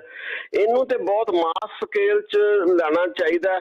ਆਪਣੇ ਅਜੇ ਉਹੀ ਬ੍ਰਿਟਿਸ਼ ਕਲਚਰ ਚੱਲੀ ਆ ਰਿਹਾ ਵੀ ਕਰੀਜ਼ ਵਾਲੀ ਪੈਂਟ ਪਾ ਲਓ, ਆ ਕੇ ਬੈਠੇ ਰਹੋ, ਪ੍ਰੈਸ ਕੀਤੀ। ਇੱਥੇ ਜੀਨ ਪਾਉਨੇ ਆਪਾਂ, ਉਹ ਤੁਸੀਂ ਧੋਈ ਜਾਓ, ਝਾੜੀ ਜਾਓ, ਕੋਈ ਪ੍ਰੈਸ ਦੀ ਲੋੜ ਨਹੀਂ, ਕੋਈ ਕੁਛ ਦੀ ਲੋੜ ਨਹੀਂ। ਮਤਲਬ ਉਹ ਕਲਚਰ ਆਉਣਾ ਚਾਹੀਦਾ ਜੀ। ਇਹਨੂੰ ਕੰਪੇਨ ਨੂੰ ਬੱਚਿਆਂ ਨੂੰ ਤੇ ਕਲੀਨਿੰਗਨੈਸ ਦੀ, ਤੇ ਉੱਥੇ ਮਸ਼ੀਨਾਂ ਛੋਟੀ ਛੋਟੀਆਂ ਆਉਂਦੀਆਂ, ਉਹ ਉੱਥੇ ਦੇ ਦੇਣੀਆਂ ਚਾਹੀਦੀਆਂ। ਆ ਕੇ NRI ਦੇ ਦੇਣ ਜਾ ਕੇ, ਦੈਟ ਕੈਨ ਹੈਲਪ ਪਲੀਜ਼। ਜੀ ਜੀ ਜੀ, ਬਿਲਕੁਲ ਤੁਹਾਡੀ ਗੱਲ ਬਹੁਤ ਹੱਦ ਤੱਕ ਜਾਇਜ਼ ਹੈ। ਮੈਂ 100% ਸਹਿਮਤ ਇਸ ਚੀਜ਼ ਨਾਲ ਕਿ ਇਹ ਬੱਚਿਆਂ ਨੂੰ ਨਾਲੇ ਸਫਾਈ ਦੀ ਮਹੱਤਤਾ ਦਾ ਪਤਾ ਲੱਗਦਾ ਹੈ, ਔਰ ਤਾਂ ਹੀ ਤੇ ਹੈ ਨਾ, ਅਸੀਂ ਪਬਲਿਕ ਟਾਇਲਟ ਦੇਖਦੇ ਆ ਨਾ ਸਾਡੇ ਅੱਡਿਆਂ 'ਚ ਕੀ ਹਾਲ ਹੁੰਦਾ। ਇਹੀ ਹੈ, ਕਿਉਂਕਿ ਅਸੀਂ ਸਿੱਖਿਆ ਹੀ ਨਹੀਂ ਇਹਨਾਂ ਚੀਜ਼ਾਂ ਨੂੰ, ਅਸੀਂ ਯੂਜ਼ ਕਰਨਾ ਕਿੱਦਾਂ ਕਰਨਾ। ਮੈਂ ਤਾਂ ਕਹਿੰਦਾ ਕਿ ਬੱਚੇ ਨੂੰ ਸਭ ਤੋਂ ਪਹਿਲਾਂ ਬਹਿਣਾ, ਉੱਠਣਾ, ਖਾਣਾ, ਪਹਿਨਣਾ, ਵਾਸ਼ਰੂਮ ਯੂਜ਼ ਕਰਨਾ, ਇਹ ਸਿਖਾਉਣਾ ਚਾਹੀਦਾ ਹੈ, ਬੇਸਿਕ ਚੀਜ਼ਾਂ। ਹਾਂਜੀ ਜੀ, ਸਾਡੇ ਅਗਲੇ ਕਾਲਰ ਨੇ ਜੀ ਜਸਵੀਰ ਸਿੰਘ। ਸਤਿ ਸ਼੍ਰੀ ਅਕਾਲ ਜਸਵੀਰ ਜੀ, ਤੁਸੀਂ ਆਉਣੇ ਰਹੋ ਜੀ। ਹਾਂਜੀ, ਸਤਿ ਸ਼੍ਰੀ ਅਕਾਲ ਦੋਨਾਂ ਭਰਾਵਾਂ ਨੂੰ। ਸਤਿ ਸ਼੍ਰੀ ਅਕਾਲ ਜੀ ਜਸਵੀਰ ਸਿੰਘ ਜੀ। ਸਤਿ ਸ਼੍ਰੀ ਅਕਾਲ ਜੀ। ਹਾਂਜੀ, ਸਤਿ ਸ਼੍ਰੀ ਅਕਾਲ ਜੀ। ਮਿੰਟੂ ਜੀ, ਮੇਰਾ ਸਵਾਲ ਹਮੇਸ਼ਾ ਔਖਾ ਹੀ ਹੁੰਦਾ, ਤੁਸੀਂ ਦੋਨੇ ਮਾਹਰ ਪੱਤਰਕਾਰ ਹੋ। ਮੇਰਾ ਤੁਹਾਨੂੰ ਸਵਾਲ ਹੈ ਤੇ ਸਵਾਗਤ ਵੀ ਹੈ। ਵੇਖੋ, ਮੇਰਾ ਸਵਾਲ ਹੈ ਵੀ ਜਿਹੜੀ ਪੰਜਾਬ ਰਿਫੰਡਨ ਹੋ ਰਿਹਾ, ਰੈਸ਼ਮਾਰੀ ਹੋ ਰਹੀ ਹੈ। ਇਸ ਮਹੀਨੇ 6 ਸਤੰਬਰ ਨੂੰ ਪੰਜਾਬ ਰਿਫੰਡਨ ਕਮਿਸ਼ਨ ਦੇ ਜਿਹੜੇ ਮਾਹਰ ਨੇ, ਜਿਹੜੇ ਉਹਨਾਂ ਦੇ ਕਮਿਸ਼ਨ ਦੇ ਮੈਂਬਰ ਨੇ, ਮਿਸਟਰ ਡਾਨ ਵੇਟਰ ਉਹਦਾ ਨਾਂ ਹੈ, ਉਹਨੇ ਟੋਰਾਂਟੋ ਦੇ ਵਿੱਚ ਨਿਊਜ਼ ਕਾਨਫਰੰਸ ਕੀਤੀ। ਕਮਿਸ਼ਨ ਨੇ ਰਿਫੰਡਨ, ਪੰਜਾਬ ਰਿਫੰਡਨ ਦੇ ਸਾਰੇ ਸਵਾਲ ਲਗਭਗ ਕਲੀਅਰ ਕਰ ਦਿੱਤੇ ਨੇ। ਕਮਿਸ਼ਨ ਦਾ ਕਹਿਣਾ ਹੈ ਵੀ ਹੁਣ ਤੱਕ ਅਸੀਂ ਜਿੰਨੇ ਵੀ ਰਿਫੰਡਨ ਕਰਵਾਏ ਨੇ ਨਾ, ਉਹਨਾਂ ਵਿੱਚ 84% ਕਾਮਯਾਬ ਹੋਏ ਨੇ, ਤੇ ਉਹਨਾਂ ਦੇ ਆਧਾਰ ਤੇ ਨਵੇਂ ਮੁਲਕ ਆਏ ਨੇ, ਤੇ ਪੰਜਾਬ ਦਾ ਆਧਾਰ ਬੜਾ ਮਜ਼ਬੂਤ ਹੈ। ਹੁਣ ਇਸ ਟਾਈਮ ਜਿਹੜੀ ਕੈਨੇਡਾ ਦੇ ਟੋਰਾਂਟੋ 'ਚ ਰਿਫੰਡਨ ਦੀਆਂ ਵੋਟਾਂ ਪੈ ਰਹੀਆਂ ਨੇ, 18 ਨੂੰ 17 ਨੂੰ ਮੇਰੇ ਖਿਆਲ, ਤੇ ਉਹ ਸਥਿਤੀ ਬੜੀ ਤਣਾਅਪੂਰਨ ਹੈ। ਇੱਥੇ ਵੀ ਵੇਖਿਆ ਵੀ ਗੁਰਸਿਮਰਨ ਸਿੰਘ ਮੰਡ ਵਰਗੇ ਪਹੁੰਚੇ ਹੋਏ ਨੇ, ਸੰਤ ਜਰਨੈਲ ਸਿੰਘ ਦੇ ਜਿਹੜੇ ਪੋਸਟਰ ਨੇ ਲੋਕਾਂ ਦੀਆਂ ਪ੍ਰਾਪਤੀਆਂ 'ਚ ਜਾ ਕੇ ਪਾੜ ਰਹੇ ਨੇ, ਤੇ ਸਥਿਤੀ ਬੜੀ ਤਣਾਅ ਵਾਲੀ ਹੈ। ਤੇ ਉਹ ਸਾਰੀਆਂ ਵੀਡੀਓ ਜਿਹੜੀਆਂ ਨੇ ਪੋਸਟਰ ਪਾੜਨ ਵਾਲੀਆਂ, ਕੈਨੇਡਾ ਦੀ ਪੁਲਿਸ ਨੂੰ ਦਿੱਤੀਆਂ ਨੇ। ਕੈਨੇਡਾ ਦੀ ਪੁਲਿਸ ਨੇ ਉਹਨਾਂ ਨੂੰ ਚਾਰਜ ਕੀਤਾ ਹੈ ਤੇ ਭਾਲ ਕਰ ਰਹੀ। ਹੁਣ ਮੇਰਾ ਸਵਾਲ ਇਹ ਵੀ, ਵੇਖੋ, ਖਾਲਿਸਤਾਨ ਰਿਫੰਡਨ ਦਾ ਵਿਰੋਧ ਕਰਨਾ ਜਾਂ ਉਹਦੀ ਹਮਾਇਤ ਜਾਣਾ ਹਰੇਕ ਬੰਦੇ ਦਾ ਆਪਣਾ ਹੱਕ ਹੈ, ਵੀ ਉਹ ਕਿਉਂ ਨਹੀਂ ਹੋਏ ਰਿਫੰਡਨ ਦਾ? ਜੇ ਵਿਰੋਧ ਕਰਨਾ ਤੇ ਲੋਕਾਂ ਨੂੰ ਕਹਿ ਦੇਣ ਤੁਸੀਂ ਵੋਟਾਂ ਇਹਦੇ ਵਿਰੋਧ 'ਚ ਪਾਓ, ਕਿਉਂ ਇਸ ਤਰ੍ਹਾਂ ਕਰ ਰਹੇ ਨੇ? ਮਿਹਰਬਾਨੀ ਜੀ। ਠੀਕ ਹੈ ਜੀ। ਨਹੀਂ ਬਿਲਕੁਲ ਜੀ, ਦੇਖੋ ਤੁਸੀਂ ਹਮਾਇਤੀ ਹੋ, ਉਹ ਵਿਰੋਧੀ ਹੈ, ਤੇ ਦੇਖੋ ਦੋਨਾਂ ਦੇ ਅਧਿਕਾਰ ਹੈ, ਤੇ ਜੇ ਕੋਈ ਵਿਰੋਧ ਕਰਦਾ ਹੈ ਤੇ ਉਹਨੂੰ ਉਹਦਾ ਵਿਰੋਧ ਮੁਬਾਰਕ ਆ, ਪਰ ਵਿਰੋਧ ਤੇ ਸਮਰਥਨ ਦੋਨਾਂ ਦੀ ਇੱਕ ਹੱਦ ਹੋਣੀ ਚਾਹੀਦੀ ਆ, ਇੱਕ ਸੀਮਾ ਹੋਣੀ ਚਾਹੀਦੀ, ਇੱਕ ਮਰਿਆਦਾ ਹੋਣੀ ਚਾਹੀਦੀ ਆ। ਸੋ ਬਾਕੀ ਦਾ ਫੈਸਲਾ ਤੇ ਭਾਈ ਦੇਖੋ ਹੁਣ ਕੀ ਹੁੰਦਾ ਕੀ ਨਹੀਂ ਹੁੰਦਾ। ਵੈਸੇ ਕੁਝ ਰੈਫਰੈਂਡਮ ਅੱਗੇ ਵੀ ਹੋਏ, ਕੈਟਲੋਨੀਆ 'ਚ ਹੋਇਆ ਸੀਗਾ, ਇੱਕ ਮੇਰੇ ਖਿਆਲ ਦੇ ਨਾਲ ਸੀਰੀਆ 'ਚ ਵੀ ਸ਼ਾਇਦ ਏਦਾਂ ਦਾ ਹੋਇਆ ਸੀਗਾ, ਇਸ ਪਾਸੇ ਵੀ ਹੋਇਆ ਜਾਂ ਚੱਲਦੀ ਸੀ ਚਰਚਾ। ਤਾਂ ਚਲੋ ਉਹ ਚੱਲਦੇ ਰਹਿੰਦੇ ਨੇ, ਦੁਨੀਆ ਦੇ ਪ੍ਰੋਸੈਸ ਆ, ਉਹ ਹੁੰਦੇ ਆ। ਜੇ ਆਪਾਂ ਦੇਖੀਏ ਤਾਂ ਇਹ ਵਿਰੋਧ ਵਾਲਾ ਸਾਡਾ ਨਾ ਹੁਣ ਢਾਂਚਾ ਖਰਾਬ ਹੀ ਆ। ਪਰ ਮੈਂ ਇੱਕ ਗੱਲ ਕਹਾਂ ਕਿ ਜਦੋਂ ਇਹ ਗੱਲ ਹੁਣ ਜਿੱਦਣ ਅਰਸ਼ਦੀਪ ਟਰੋਲ ਹੋਇਆ ਸੀ, ਉਦਣ ਸਾਰਿਆਂ ਨੇ ਗੁੱਸਾ ਮਨਾਇਆ, ਮੈਂ ਵੀ ਉਹਨਾਂ 'ਚ ਸ਼ਾਮਲ ਸੀ, ਮੈਂ ਵੀ ਤੁਹਾਡੇ 'ਚ ਸ਼ਾਮਲ ਸੀ।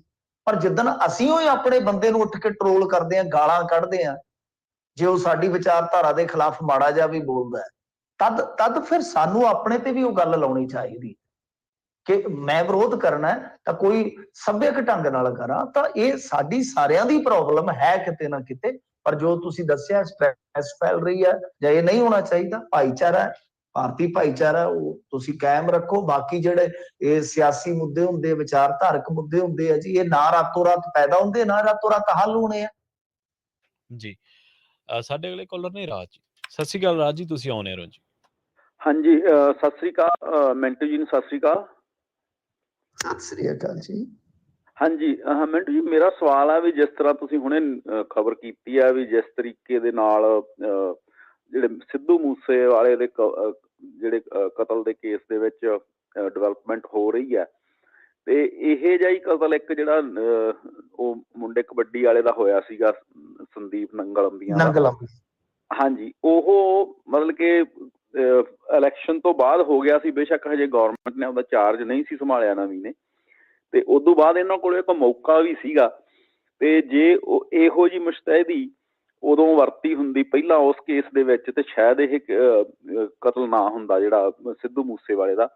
ਤੇ ਹੁਣ ਜਿਹੜੀ ਉਹਦੇ ਇੱਕ ਕਤਲ ਕੇਸ ਦੀ ਜਿਹੜੀ ਹੈਗੀ ਆ ਪੈਰਵਾਈ ਜਾਂ ਉਹਦੀ ਵਿੱਚ ਡਿਵੈਲਪਮੈਂਟ ਇਸੇ ਤਰ੍ਹਾਂ ਹੀ ਹੋ ਰਹੀ ਆ, ਜਾਂ ਕੋਈ ਵੀ ਉਹਦੇ ਵਿੱਚ ਕੋਈ ਘਾਟ ਹੈ? ਸੰਦੀਪ ਨੰਗਲ ਅੰਬੀਆਂ ਦੇ ਵਿੱਚ ਕੁਛ ਪ੍ਰਮੋਟਰਾਂ ਦੇ ਨਾਂ ਵੀ ਆਹ ਸੋਸ਼ਲ ਨੈਟਵਰਕ ਤੇ ਘੁੰਮ ਰਹੇ ਆ, ਤੇ ਕੀ ਉਹਨਾਂ ਤੱਕ ਕੋਈ ਪਹੁੰਚ ਕੀਤੀ ਗਈ ਹੈ? ਤੇ ਇਹਦੇ ਬਾਰੇ ਦੱਸਿਓ ਜੀ। ਨਹੀਂ ਦੇਖੋ, ਉਹ ਤਾਂ ਸਗੋਂ ਬੜੀ ਜ਼ਬਰਦਸਤ ਕਾਰਵਾਈ ਹੋਈ ਸੀ। ਵਿਦਨ ਫਿਊ ਡੇਜ਼ ਉਹਨਾਂ ਨੂੰ ਅਰੈਸਟ ਕਰ ਲਿਆ ਸੀ, ਸ਼ੂਟਰਾਂ ਨੂੰ। ਉਹ ਤਾਂ ਬਹੁਤ ਕੁਇਕਲੀ ਇਹਨਾਂ ਨੇ ਰਿਸਪੌਂਡ ਕੀਤਾ ਸੀਗਾ। ਦਿੱਲੀ ਪੁਲਿਸ ਨੂੰ ਨਾਲ ਲੈ ਕੇ ਇੱਕ ਨੂੰ ਗਵਾਲੀਅਰ ਦੇ ਲਾਗਿਓਂ ਜਾ ਕੇ ਫੜਿਆ ਸੀਗਾ, ਤਾਂ ਬੰਦੇ ਫੜ ਲਏ ਸਾਨੂੰ ਵੀ। ਤੇ ਜਿਹੜੇ ਮਾਮਲੇ ਦੇ ਵਿੱਚ ਤੁਸੀਂ ਕਹਿ ਰਹੇ ਹੋ ਕਿ ਪ੍ਰਮੋਟਰ ਉਹ ਸ਼ਾਇਦ ਨਾਮਜ਼ਦ ਕੀਤੇ ਗਏ ਨੇ, ਉਹ 3 ਜਾਣੇ, ਤਾਂ ਉਹ ਕਹਿ ਰਹੇ ਆ ਕਿ ਸਾਡਾ ਕੋਈ ਕਸੂਰ ਨਹੀਂ ਹੈ। ਪਰ ਇਹ ਤਾਂ ਹੁਣ ਇਹ ਆ ਕਿ ਬਈ ਕੋਈ ਜਦੋਂ ਇਨਵੈਸਟੀਗੇਸ਼ਨ ਹੋਏਗੀ, ਉਧਰੋਂ ਸਵਾਲਾਤ ਜਵਾਬ ਹੋਣਗੇ, ਤਾਂ ਫੇਰ ਹੀ ਸਾਫ਼ ਹੋ ਸਕਦਾ। ਪਰ ਬਿਲਕੁਲ ਪ੍ਰਮੋਟਰਾਂ ਦਾ ਜ਼ਿਕਰ ਆ ਰਿਹਾ ਕਿ ਇਹਨਾਂ ਦਾ ਹੱਥ ਹੋ ਸਕਦਾ ਹੈ, ਕਥਿਤ ਤੌਰ ਤੇ ਦਾਅਵਾ ਕੀਤਾ ਜਾ ਰਿਹਾ। ਤਾਂ ਬਾਕੀ ਇਹ ਗੱਲ ਤੁਹਾਡੀ ਸਿਆਣੀ ਆ ਤੇ ਸਹੀ ਵੀ ਆ ਕਿ ਉਸ ਸ਼ਿੱਦਤ ਦੇ ਨਾਲ, ਜਿਸ ਸ਼ਿੱਦਤ ਦੇ ਨਾਲ ਹੁਣ ਕੰਮ ਕੀਤਾ ਜਾ ਰਿਹਾ, ਉਸ ਸ਼ਿੱਦਤ ਦੇ ਨਾਲ ਉਦੋਂ ਕੰਮ ਕੀਤਾ ਜਾਂਦਾ ਤੇ ਸ਼ਾਇਦ ਬਿਲਕੁਲ ਕੋਈ ਕੁਝ ਘਟਨਾਵਾਂ ਜਿਹੜੀਆਂ ਉਹ ਸ਼ਾਇਦ ਨਾ ਵਾਪਰਦੀਆਂ। ਜੀ, ਸਾਡੇ ਅਗਲੇ ਕਾਲਰ ਨੇ ਜੀ ਜੋਗਾ ਸਿੰਘ। ਸਤਿ ਸ਼੍ਰੀ ਅਕਾਲ ਜੋਗਾ ਸਿੰਘ ਜੀ, ਤੁਸੀਂ ਆਉਣੇ ਹੋ ਜੀ, ਆਪਣਾ ਸਵਾਲ ਕਰ ਸਕਦੇ ਹੋ। ਸਤਿ ਸ਼੍ਰੀ ਅਕਾਲ ਜੀ, ਸਤਿ ਸ਼੍ਰੀ ਅਕਾਲ ਜੀ, ਸਤਿ ਸ਼੍ਰੀ ਅਕਾਲ। ਮੇਰਾ ਛੋਟਾ ਸਵਾਲ ਇਹ ਹੈ ਵੀ ਜਿਹੜਾ ਵੀ ਸਿਆਸੀ ਬੰਦਾ ਹੁੰਦਾ ਹਾਈਕੋਰਟ ਨੂੰ ਚੰਗਾ ਤੁਰ ਪੈਂਦਾ, ਇਹਨੇ ਮੇਲਾ ਲਾਇਆ ਪਿਆ, ਯਾਨੀ ਜਿੱਦਾਂ ਕਿ ਕਹਿਣਾ ਮੰਨ ਲਓ ਇੱਕ ਮਹਿਫਲ ਬਣਾਈ ਹੁੰਦੀ ਹੈਗੀ ਹੈ, ਇਹਦੇ ਕੋਈ ਪਾਬੰਦੀ ਨਹੀਂ ਹੈ ਜੀ। ਜਿਹੜੇ ਬਾਕੀ ਲੋਕਾਂ ਦੇ ਮਸਲੇ ਹੈ ਉਹ ਹਾਈਕੋਰਟ ਨੂੰ ਕਿੱਦਾਂ ਹੱਲ ਹੋਣਗੇ ਜੀ? ਇਹਨਾਂ ਲਈ ਕੋਈ ਪਾਬੰਦੀ ਹੈ ਵੀ ਜਿਹੜਾ ਬੰਦਾ ਇਹੋ ਹੋ ਗਿਆ ਅਦਾਲਤਾਂ ਨਹੀਂ ਜਾ ਸਕਦਾ ਜੀ? ਜਿਹੜੇ ਸਿਆਸੀ ਲੀਡਰ ਹੈਗੇ ਆ ਜੀ, ਇਹਦਾ ਕੋਈ ਵਿਧਿਕ ਨਾ ਹੈ ਜਾਂ ਨਹੀਂ? ਆਹੀ ਪੁੱਛਣਾ ਚਾਹੁੰਦਾ ਜੀ। ਨਹੀਂ ਜੀ, ਕੀ ਕਿਹਾ ਤੁਸੀਂ? ਮੈਂ ਕਿਹਾ ਵੀ ਜਿਹੜੇ ਸਿਆਸੀ ਲੀਡਰ ਹੈਗੇ ਆ, ਇਹ ਸਾਰੇ ਹਾਈਕੋਰਟ ਨੂੰ ਦੌੜੇ ਜਾਂਦੇ ਆ ਜੀ। ਇਹਨਾਂ ਨੇ ਕਹਿਣਾ ਇਹਨਾਂ ਹੋਰ ਛੋਟੀਆਂ ਅਦਾਲਤਾਂ ਵਿੱਚ ਕੋਈ ਪੁੱਛਤਾ ਨੇ ਪੁੱਛੇ ਵੀ ਜਾਣ, ਇਹ ਸਾਰੀ ਹਾਈਕੋਰਟ ਨੂੰ ਤੁਰੇ। ਜਿਹੜੇ ਲੋਕਾਂ ਦੇ ਮਸਲੇ ਹੈਗੇ ਆ ਹੋਰ ਲੋਕਾਂ ਦੇ, ਉਹ ਕਦੋਂ ਹੱਲ ਹੋਣਗੇ ਜੀ? ਇਹ ਤਾਂ ਰੋਜ਼ ਫੈਲਣਗੇ, ਦੌੜੇ ਫਿਰਦੇ ਜੀ, ਕਦੇ ਕੋਈ ਦਿੱਲੀ ਚੱਲ ਜਾ, ਕੋਈ ਹਾਈਕੋਰਟ ਚੱਲ ਜਾਂਦਾ ਜੀ। ਹਾਈਕੋਰਟ ਇਹਨਾਂ ਜੋ ਰਹਿ ਗਿਆ ਲੋਕਾਂ ਦੇ ਮਸਲਾ ਹੈ। ਜੀ ਜੋਗਾ ਸਿੰਘ ਜੀ, ਬਹੁਤ ਵਧੀਆ ਵੈਲਿਡ ਪੁਆਇੰਟ ਹੈ ਤੁਹਾਡਾ। ਬਿਲਕੁਲ ਹਾਈਕੋਰਟ ਨੂੰ ਦੇਖਣਾ ਚਾਹੀਦਾ ਕਿ ਜਿਹੜਾ ਮਾਮਲਾ, ਵੈਸੇ ਉਹ ਕਰਦੇ ਨੇ ਕਿ ਜਿਹੜਾ ਮਾਮਲਾ ਤੁਸੀਂ ਹੇਠਾਂ ਜਾ ਕੇ ਅਦਾਲਤ ਦੇ ਵਿੱਚ, ਜਿਵੇਂ ਮੈਂ ਇੱਕ ਮਿਸਾਲ ਦੇ ਦਿੰਦਾ ਤੁਹਾਨੂੰ, ਇਹ ਗਏ ਸਨ ਉਮਰਾ ਨੰਗਲ ਵਰਗੇ, ਇਹਨਾਂ ਨੇ ਕਿਹਾ ਸੀਗਾ ਕਿ ਸਾਡੇ ਨਾਲ ਧੱਕਾ ਹੋ ਰਿਹਾ, ਤਾਂ ਹਾਈਕੋਰਟ ਨੇ ਕਿਹਾ ਸੀਗਾ ਕਿ ਤੁਸੀਂ ਹੇਠਲੀ ਅਦਾਲਤ ਜਿੱਥੇ ਤੁਹਾਡਾ ਟ੍ਰਾਇਲ ਚੱਲ ਰਿਹਾ ਤੁਸੀਂ ਉੱਥੇ ਜਾ ਕੇ ਦਾਦ ਫਰਿਆਦ ਕਰੋ। ਜੇ ਤੁਹਾਡੀ ਨਹੀਂ ਸੁਣੀ ਜਾਏਗੀ ਤਦ ਸਾਡੇ ਕੋਲ ਆਓ। ਜਦ ਤੁਸੀਂ ਟ੍ਰਾਇਲ ਕੋਰਟ ਦੇ ਵਿੱਚ ਟ੍ਰਾਇਲ ਫੇਸ ਕਰ ਰਹੇ ਹੋ ਤਾਂ ਸੰਬੰਧਿਤ ਜੱਜ ਦੇ ਮੂਹਰੇ ਇਹ ਗੱਲ ਰੱਖੋ। ਤਾਂ ਵੈਸੇ ਵੇਖਣਾ ਚਾਹੀਦਾ ਕਿ ਹਰੇਕ ਨਿੱਕੀ ਗੱਲ ਤੇ, ਜਿੱਦਾਂ ਸਿਕਿਉਰਿਟੀ ਦੇ ਮਾਮਲੇ ਤੇ, ਛੋਟੀਆਂ ਗੱਲਾਂ ਤੇ ਬਿਲਕੁਲ ਤੁਹਾਡੀ ਗੱਲ ਸਹੀ ਹੈ। ਤਾਂ ਹੀ ਹਾਈਕੋਰਟ ਦੇ ਵਿੱਚ ਜਿਹੜੇ ਜ਼ਰੂਰੀ ਕੇਸ ਨੇ, ਮੈਂ ਦੇਖ ਰਿਹਾ ਸੀ, ਮੈਂ RTI ਪਾਈ ਆ ਤੇ ਮੈਂ ਤੁਹਾਨੂੰ ਦੱਸ ਵੀ ਦੇਵਾਂਗਾ, ਨਾਂ ਤੇ ਨਹੀਂ ਦੱਸੂਗਾ, ਬਾਕੀ ਤੁਹਾਨੂੰ ਸਾਰੇ ਕੱਲੇ ਦਾ ਦੱਸ ਦੂੰਗਾ ਕਿ ਕਈ NRIs ਦੇ ਕੇਸ ਆ ਜਿਹੜੇ 16 ਤੋਂ ਲੱਗੇ, 15 ਤੋਂ ਲੱਗੇ ਹੋਏ ਆ। ਤਾਂ ਹਿਸਾਬ ਲਾ ਲਓ ਹਲੇ ਉਹਨਾਂ ਦੀ ਵਾਰੀ ਨਹੀਂ ਆ ਰਹੀ। NRIs ਦੀ ਤਰੀਕ ਤੇ ਤਰੀਕ ਅੱਛੀ ਖਾਸੀ ਲਿਸਟ ਮੈਂ ਹਾਸਲ ਕੀਤੀ ਹੈ ਜਿਹੜੇ ਹਾਈ ਕੋਰਟ ਚ ਕੇਸ ਆ। ਤਾਂ ਗੱਲ ਇਹ ਆ ਕਿ ਜਿਹੜੇ ਜ਼ਰੂਰੀ ਕੇਸ ਆ ਉਹ ਲਮਕਦੇ ਰਹਿ ਜਾਂਦੇ ਆ, ਇਹ ਵਿੱਚ ਜਾ ਕੇ ਆਪਣਾ ਝੱਜੂ ਪਾ ਲੈਂਦੇ ਆ। ਬਿਲਕੁਲ ਤੁਹਾਡੀ ਗੱਲ ਦਰੁਸਤ ਆ ਕਿ ਇਹਨਾਂ ਨੂੰ ਚਾਹੀਦਾ ਕਿ ਹੇਠਲੀ ਅਦਾਲਤ ਦੇ ਵਿੱਚ ਜਾਣ, ਜੇ ਨਹੀਂ ਸੁਣਵਾਈ ਹੁੰਦੀ ਤਾਂ ਉੱਤੇ ਜਾਣ ਤੇ ਜ਼ਰੂਰੀ ਮੁੱਦਿਆਂ ਤੇ ਜਾਣ। ਜਾਣਾ ਹੱਕ ਹੈ ਜੀ, ਅਧਿਕਾਰ ਹੈ ਸਭ ਦਾ, ਪਰ ਹਾਈ ਕੋਰਟ ਨੂੰ ਦੇਖਣਾ ਚਾਹੀਦਾ ਜਿਹੜਾ ਮਾਮਲਾ ਥੱਲੜੀ ਅਦਾਲਤ ਦੇ ਵਿੱਚ ਜਾ ਸਕਦਾ ਤਾਂ ਭੇਜਣ ਇਹਨੂੰ, ਵੈਸੇ ਭੇਜਦੇ ਵੀ ਜੀ। ਸਾਡੇ ਅਗਲੇ ਕਾਲਰ ਨੇ ਜੀ ਸੋਹੀ ਜੀ। ਸਤਿ ਸ਼੍ਰੀ ਅਕਾਲ ਸੋਹੀ ਜੀ, ਤੁਸੀਂ ਆਨ 에ਅਰ ਹੋ ਜੀ, ਆਪਣਾ ਸਵਾਲ ਕਰ ਸਕਦੇ ਹੋ। ਹਾਂਜੀ, ਸਤਿ ਸ੍ਰੀ ਅਕਾਲ ਜੀ ਮਿੰਟੂ ਵੀਰ ਜੀ, ਤੇ ਤੁਹਾਨੂੰ ਸਾਰਿਆਂ ਸਰੋਤਿਆਂ ਨੂੰ ਮੇਰੀ ਸਤਿ ਸ੍ਰੀ ਅਕਾਲ। ਸੋਹੀ ਬੋਲਦਾ ਸੀ ਟੈਕਸਸ ਤੋਂ। ਮੇਰਾ ਮਿੰਟੂ ਜੀ ਸਵਾਲ ਆ ਵੀ ਰੋਜ਼ ਹੀ ਜਾਂ ਦੂਜੇ ਦਿਨ, ਹਰ ਦੂਜੇ ਦਿਨ ਬਾਅਦ ਗੈਂਗਸਟਰਾਂ ਦੀ ਖਬਰ ਆਉਂਦੀ ਆ ਵੀ ਉਹ ਕਦੇ ਉਹਨਾਂ ਦੀ ਖਬਰ ਆਉਂਦੀ ਆ ਕਿ ਉਹਨਾਂ ਦੀ ਗੈਂਗਵਾਰ ਹੋ ਜਾਣੀ ਆ, ਜਾਂ ਮਤਲਬ ਕਿ ਕੋਈ MLA ਕਹਿੰਦਾ ਵੀ ਮੈਨੂੰ ਧਮਕੀਆਂ ਆ ਰਹੀਆਂ ਨੇ। ਵੀ ਜੇ ਤਾਂ ਗੈਂਗਵਾਰ ਹੁੰਦੀ ਹੈ ਤਾਂ ਵਧੀਆ, ਇਹ ਪੰਜਾਬ ਨੂੰ ਇਹ ਫਾਇਦਾ ਹੋਊਗਾ ਜੇ ਇਹ ਮਰਦੇ ਨੇ ਆਪਸ ਦੇ ਵਿੱਚ। ਦੂਜਾ ਜੇ MLA ਨੂੰ ਆ ਰਹੀਆਂ ਨੇ ਗੈਂਗਸਟਰਾਂ ਦੀਆਂ ਧਮਕੀਆਂ, ਤੇ ਫਿਰ ਜਿਹੜੀ ਪੰਜਾਬ ਦੀ ਜਨਤਾ, ਮੇਰੇ ਖਿਆਲ ਉਹਨਾਂ ਨੂੰ ਸਿੱਧਾ ਹੀ ਗੈਂਗਸਟਰਾਂ ਨੂੰ ਹੀ ਅਪੀਲ ਕਰਨੀ ਚਾਹੀਦੀ ਹੈ, ਜਿੱਦਾਂ ਆਪਦੀ ਸੇਫਟੀ ਲਈ। ਜੇ ਉਹਨੂੰ ਵੀ ਕੰਟਰੋਲ ਨਹੀਂ ਕਰ ਸਕਦੀ, ਇੱਕ MLA ਨੂੰ ਆਉਂਦੀਆਂ ਧਮਕੀਆਂ, ਫਿਰ ਤੇ ਗੈਂਗਸਟਰਾਂ ਦਾ ਹੀ ਰਾਜ ਹੋ ਗਿਆ ਨਾ।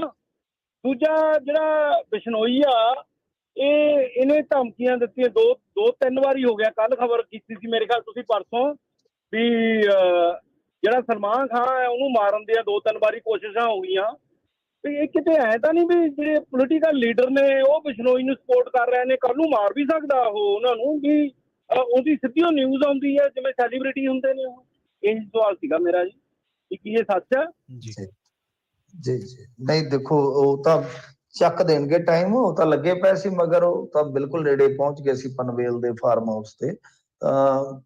ਬਾਕੀ ਰਹੀ ਜਿਹੜੀ ਗੱਲ ਤੁਸੀਂ ਕਹਿ ਰਹੇ ਹੋ ਨਾ ਕਿ ਗੈਂਗਵਾਰ ਦੀ ਖੁੱਲ੍ਹ ਦੇ ਦੇਣੀ ਚਾਹੀਦੀ ਆ, ਦੇਖੋ ਇਹ ਗੱਲਾਂ ਕਹਿਣ ਲਈ ਹੁੰਦੀਆਂ। ਜਦੋਂ ਸਰ ਗੈਂਗਵਾਰ ਹੁੰਦੀ ਹੈ ਨਾ ਤਾਂ ਗੈਂਗਵਾਰ ਦੇ ਵਿੱਚੋਂ ਪਿੱਤਲ ਦੀਆਂ ਗੋਲੀਆਂ ਚੱਲਦੀਆਂ ਨੇ, ਜੀ ਜੀ, ਬਰੂਦ ਭਰਿਆ ਹੁੰਦਾ। ਉਹ ਕੱਲਾ ਇਹ ਨਹੀਂ ਵੇਖਦੀਆਂ ਕਿ ਉਹ ਗੈਂਗ ਦਾ ਕੋਈ ਅੱਗੇ ਵਿਰੋਧੀ ਗੈਂਗ ਦਾ ਹੀ ਬੰਦਾ ਹੈ। ਜੇ ਕਿਤੇ ਬਾਜ਼ਾਰ ਦੇ ਵਿੱਚ ਭੇੜ ਹੋ ਜਾਵੇ ਤੇ ਕੀ ਹੋਏਗਾ ਉੱਥੇ? ਜੇ ਏਦਾਂ ਆਪਾਂ ਖੁੱਲ੍ਹ ਦੇ ਦਈਏ ਤਾਂ ਕਿਸੇ ਮੰਨ ਲਓ ਚੌਂਕ ਚੁਰਾਹੇ ਤੇ ਆਮੋ ਸਾਹਮਣੇ ਹੋ ਜਾਣ, ਉਹਨਾਂ ਨੂੰ ਤਾਂ ਕੋਈ ਚੱਕਰ ਨਹੀਂ ਹੈਗਾ, ਉਹ ਤਾਂ ਆਤਮਘਾਤੀ ਹੈ, ਮਰਨਾ ਜਾਂ ਮਾਰਨਾ। ਜੀ। ਤੇ ਫਰਜ਼ ਕਰੋ ਉੱਥੇ ਕੋਈ ਆਪਣੇ ਵਰਗਾ ਕੋਈ ਉੱਥੋਂ ਘਰ ਬੱਚਿਆਂ ਵਾਸਤੇ ਬਿਸਕੁਟ ਲੈਣ ਨਿਕਲਿਆ, ਤਾਂ ਫਿਰ ਉਹ ਤਾਂ ਰਗੜਿਆ ਗਿਆ ਨਾ। ਸੋ ਇਹ ਨਹੀਂ ਆਪਾਂ ਕਹਿ ਸਕਦੇ ਇਹਨਾਂ ਨੂੰ ਆਪਸ ਦੇ ਵਿੱਚ ਮਰਨ ਦਿਓ, ਖੁੱਲੀ ਗੈਂਗਵਾਰ ਹੋਣ ਦਿਓ, ਐਸਾ ਨਹੀਂ ਹੋ ਸਕਦਾ।